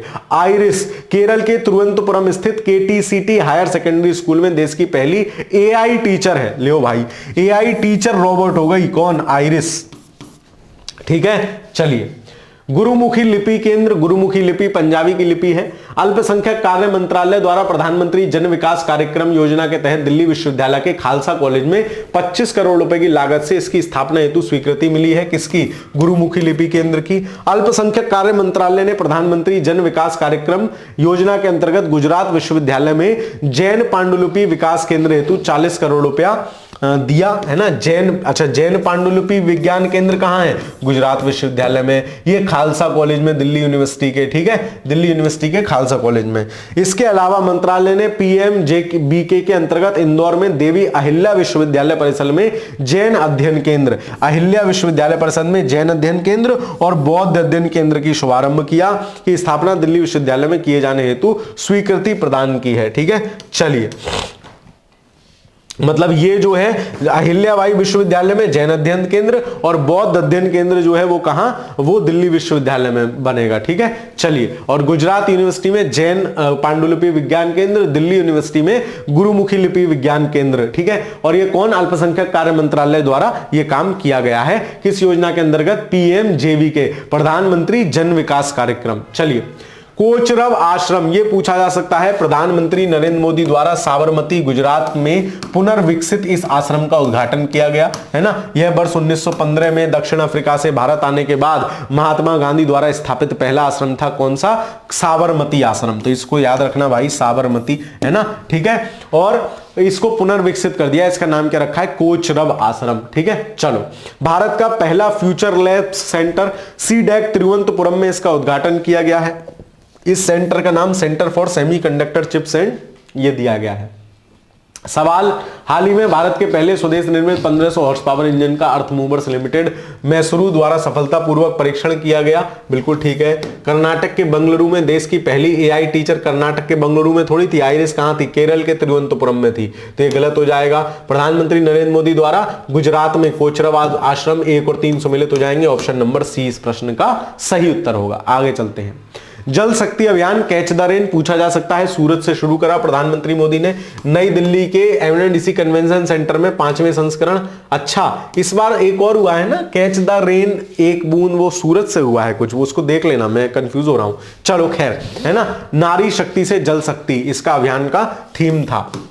भारत का पहला राज्य संचालित over the top OTT platform, अच्छा, केरल के मुख्यमंत्री पिनराई विजयन द्वारा तिरुवनंतपुरम में इसका शुभारंभ, इस प्लेटफॉर्म का नाम है सी स्पेस। अच्छा, तो भाई ओटीटी प्लेटफॉर्म राज्य सरकारें भी शुरू करने लग गई, केरल सरकार ने शुरू कर दिया है, नाम है सी स्पेस, इसको ध्यान रख लोगे, अपने आप में एक अलग सा प्रश्न है, हालांकि मार्च की घटना है लेकिन फिर भी ध्यान रखोगे। भारत की पहली अंडर वाटर मेट्रो टनल कहां है, तो प्रधानमंत्री नरेंद्र मोदी द्वारा कोलकाता में इसका उद्घाटन किया गया है, अंडर वाटर मेट्रो ट्रेन। यह टनल कोलकाता मेट्रो के हावड़ा मैदान एक्सप्लेनेड खंड में हुगली नदी के नीचे है, ठीक है। चलिए, तो हुगली नदी के नीचे बनी है अंडर वाटर मेट्रो ट्रेन, कहां, कोलकाता में, ठीक है। भारत का पहला स्वदेशी हरित हाइड्रोजन ईंधन सेल अंतर्देशीय जलमार्ग, तो ये कहां है, ये कोचीन शिपयार्ड द्वारा इसका निर्माण किया गया है। दक्षिण एशिया का पहला गोला बारूद और मिसाइल कॉम्प्लेक्स पूछा जा सकता है, यह कहां बना है, उत्तर प्रदेश के कानपुर में, इसको भी ध्यान रखना। गुजराई सौर परियोजना स्टेशन, ये कानपुर देहात में स्थापित की गई है, उत्तर प्रदेश की में ही, ठीक है। चलिए, तिरुवनंतपुरम भारत का पहला फ्यूचर लैब सेंटर का उद्घाटन, ठीक है। चेन्नई भारत का पहला राज्य संचालित ओटीटी प्लेटफॉर्म, चेन्नई ने थोड़ी, केरल सरकार ने लॉन्च किया है तिरुवनंतपुरम में, केरल के। कोलकाता भारत का पहला under water metro tunnel, Kanpur दक्षिण भारत की गोला बारूद फैक्ट्री, ठीक है। कौन सम्मिलित नहीं है, केवल 2, ऑप्शन नंबर बी हो जाएगा इस प्रश्न का सही उत्तर। आगे चलते हैं, 2-4 प्रश्न और रह गए हैं, इनको खत्म करते हैं। भारत का पहला अत्याधुनिक लघु पशु अस्पताल टाटा ट्रस्ट द्वारा, ठीक है, मुंबई में। भारत की पहली हाइपर वेलोसिटी विस्तार सुरंग आईआईटी कानपुर द्वारा हाइपर वेलोसिटी, ठीक है, विकसित। S2 नामक सुविधा 3 से 10 किलोमीटर प्रति सेकंड के बीच स्पीड पकड़ लेगी। यह सुविधा इसरो और डीआरडीओ के मिशन गगनयान इन सब के लिए भी फेमस, मतलब हेल्पफुल होगी। तो भारत की पहली हाइपर वेलोसिटी परीक्षण सुरंग कौन कर रहा है? आईआईटी कानपुर, ठीक है। कौन सुमेलित है? प्रधानमंत्री नरेंद्र मोदी द्वारा हरित नौका के लिए भारत के पहले स्वदेशी हाइड्रोजन इसका लॉन्च किया गया, हरित उसको, ठीक है। रिलायंस इंडस्ट्री द्वारा पहले अत्याधुनिक लघु, ये टाटा द्वारा किया गया है, ना कि रिलायंस द्वारा, पशु चिकित्सा पशु अस्पताल, इसको भी ध्यान रख लेना, टाटा वाले ही ऐसे ज्यादा काम करते रहते हैं। आईआईटी कानपुर द्वारा भारत की पहली हाइपर वेलोसिटी विस्तार सुरंग, ये बिल्कुल ठीक है, 1 और 3 हो जाएगा इनमें, ठीक, ठीक है। चलिए, a promised nation honourable Shri Narendra Modi the maker of new India. केंद्रीय मंत्री अमित शाह द्वारा प्रधानमंत्री नरेंद्र मोदी के जीवन और कृतियों पर ब्रेल लिपि में लिखी गई इस पुस्तक का विमोचन किया। किसने? अमित शाह ने। A promised nation honourable Shri Narendra Modi the maker of new India, ठीक है। चलिए, भारत का पहला ग्राफीन सेंटर कहां बनेगा? पूछा जा सकता है। केरल के कोच्चि में स्थित माकेर गांव में इसकी शुरुआत की होगी। इसी दिन इस गांव में intelligence internet of things EIT sensor द्वारा की उत्कृष्टता केंद्र भी शुरू किया जाएगा, ठीक है। चलिए, स्वच्छ एवं हरित कार्बन डाइऑक्साइड आधारित एयर कंडीशनर संयंत्र, ये कोई बात नहीं, भारत का पुरानी घटनाएं हो गई, इनको छोड़ते चलो। भारत का पहला राष्ट्रीय राजमार्ग स्टील स्लैग रोड खंड, ये पूछा जा सकता है। मुंबई गोवा राष्ट्रीय राजमार्ग पर जो है इसको बनाया गया है, स्टील स्लैग का यूज करते हुए रोड में उसका यूज किया गया है, ठीक है। उग्रम रक्षा अनुसंधान और विकास संगठन DRDO की पुणे स्थित प्रयोगशाला आर्मामेंट रिसर्च एंड डेवलपमेंट, ये सब द्वारा, कोई बात नहीं, जनवरी की घटना हो गई, पुरानी है। भारत का पहला 31 metre single span U girder, Bharat में पहली बार बंगलुरु, ये जो महत्वपूर्ण है मैं खुद बता दूंगा, परेशान मत हो, ठीक है। चलो, अंतरराष्ट्रीय कैमिलिट्स वर्ष, इसको ध्यान रखोगे, 2024 को मोटा अनाज वर्ष मनाने की घोषणा की गई थी, इसको ध्यान रखोगे, ठीक है। 2031-32 को परमाणु ऊर्जा क्षमता का लक्ष्य, ये क्या है? केंद्र सरकार द्वारा 31-32 तक परमाणु ऊर्जा क्षमता मौजूदा इतने मेगावाट से बढ़ाकर 22,000 मेगावाट, मतलब अगले कुछ सालों में, 5-6 सालों में कितने गुना कर रहे हैं? 3 गुना लगभग इसको कर रहे हैं, महत्वपूर्ण बात है। उत्तर प्रदेश का पहला उन्नत बाल चिकित्सा केंद्र कहां बनेगा? यह बनेगा संजय गांधी स्नातकोत्तर आयुर्विज्ञान संस्थान, मतलब जो संजय गांधी जो लखनऊ वाला अस्पताल है वहां बनेगा। क्या? बाल चिकित्सा केंद्र, बच्चों का चिकित्सा केंद्र, ठीक है। सूरत हवाई अड्डा, इस हवाई अड्डे को अंतरराष्ट्रीय विमानपत्तन घोषित करने के प्रस्ताव को स्वीकृति मिल गई है, सूरत हवाई अड्डे को। INA तार मुगली, ये क्या है? नौसेना द्वारा नौसैन्य डॉकयार्ड विशाखापत्तनम में आयोजित एक समारोह में नौसैनिक पोत शामिल हुआ है, INS तार मुगली। वर्ड ऑफ द ईयर क्या बना है? हेलुसिनेट, 2023 का वर्ड ऑफ द ईयर है हेलुसिनेट, कैम्ब्रिज डिक्शनरी द्वारा हेलुसिनेट। इसका मतलब क्या है? AI word of the year Collins, जो अलग अलग डिक्शनरी है, कॉलिंस डिक्शनरी AI को कर रही है, मरियम वेबस्टर द्वारा ऑथेंटिक वर्ड को किया गया है और ऑक्सफोर्ड द्वारा रिज को किया गया है। तो कैसे याद रखोगे इतने सारे? कैम्ब्रिज का याद रखोगे, देखो ऑक्सफोर्ड और कैम्ब्रिज दो नाम है, तो ऑक्सफोर्ड तो किसको कर रही है? ऑक्सफोर्ड कर रही है रिज को, तो ऑक्सफोर्ड रिज, ठीक है, ऑक्सफोर्ड रिज। तो रिज क्या होती है? पर्वत श्रृंखला होती है, उसको फोड़ दिया, ऐसा याद रखना, ऑक्सफोर्ड रिज। फिर कैम्ब्रिज जो कर रही है वो कर रही है इसको, हेलुसिनेट को, ठीक है। कॉलिंस, जो कॉलिंस की डिक्शनरी है ये भी फेमस होती है, इसने AI शब्द को किया है। और मरियम वेबस्टर नहीं पूछा जाएगा, ऑथेंटिक इसको याद रख लेना, ये ऑथेंटिक से है।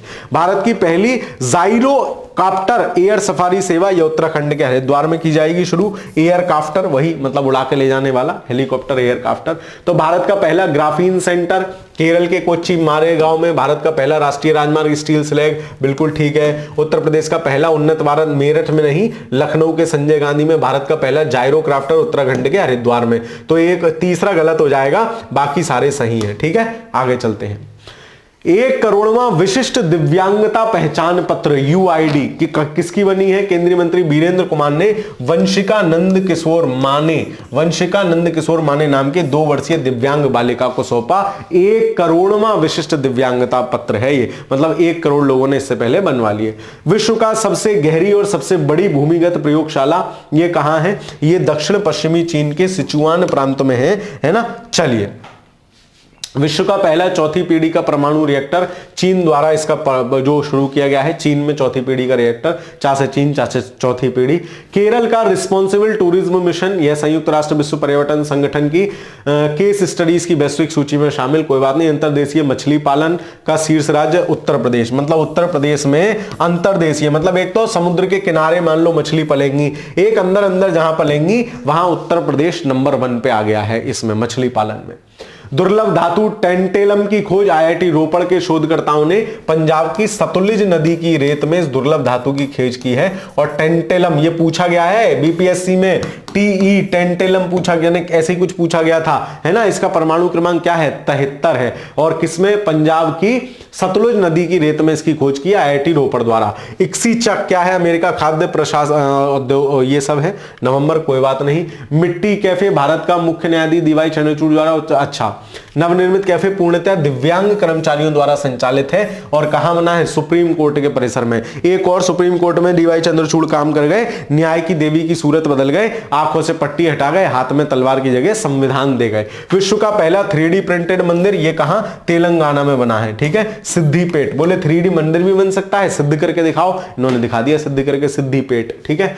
चलिए, कौन सा सुमेलित नहीं है? विश्व की सबसे गहरी और सबसे बड़ी भूमिगत प्रयोगशाला रूस में थोड़ी बनी है, चीन में बनी है। विश्व का पहला चौथी पीढ़ी का परमाणु रिएक्टर अमेरिका में थोड़ी था, यह भी चाइना में था, यह भी गलत है। तो पूछ रहा है कौन सुमेलित नहीं है? 1 और 2, पहला 3D प्रिंटेड मंदिर तेलंगाना, चिकनगुनिया की पहली वैक्सीन इक्सीचैक, ये ठीक है। तो 1 और 2 क्या हो जाएंगे? गलत हो जाएंगे। चलिए, global positioning system GPS tracker पायल, इसका उपयोग भारत की पहली पुलिस बनी। अच्छा, आतंकवादियों पर पुलिस जमानत पर छूटे आतंकवादियों पर नजर रखने के लिए ले पायल बांधी भाई पैर में, है ना। चलिए, जम्मू कश्मीर पुलिस ने।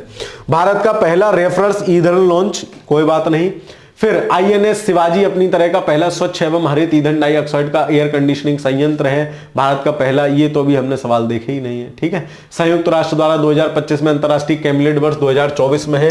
कैम्ब्रिज डिक्शनरी द्वारा हेलुसिनेट को, ये बिल्कुल ठीक है। कौन सही है? केवल 2, ठीक है। चलिए, निम्नलिखित में से कौन सही नहीं? अंतरदेशीय मछली पालन में शीर्ष राज्य उत्तर प्रदेश है। भारत में पहली बार इंडियन ऑयल द्वारा उत्पादित रेफरेंस गैसोलीन और डीजल ईंधन का शुभारंभ किया गया, यह भी सही है। कौन सही नहीं है? ना तो 1 ना 2, ठीक है। चलो, इस तरह से आपका आई दृष्टि वाला मैंने कंप्लीट कर दिया है। खेल वाला सेक्शन देखो रह गया है, वो खेल वाला सेक्शन आपको अपने आप करना पड़ेगा। एक क्लास में आज ही या कल आपको पूरा पॉइंटर की दे दूंगा, 1.5 घंटा, अधिकतम 90 मिनट में करा दूंगा। 500 बेहतरीन फैक्ट कराऊंगा आपको, ठीक है।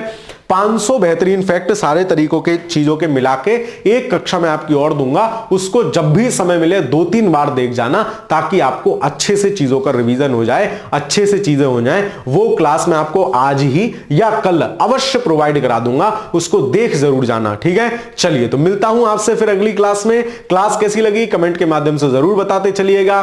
चैनल पर नए हो तो चैनल को सब्सक्राइब अवश्य कर लीजिएगा।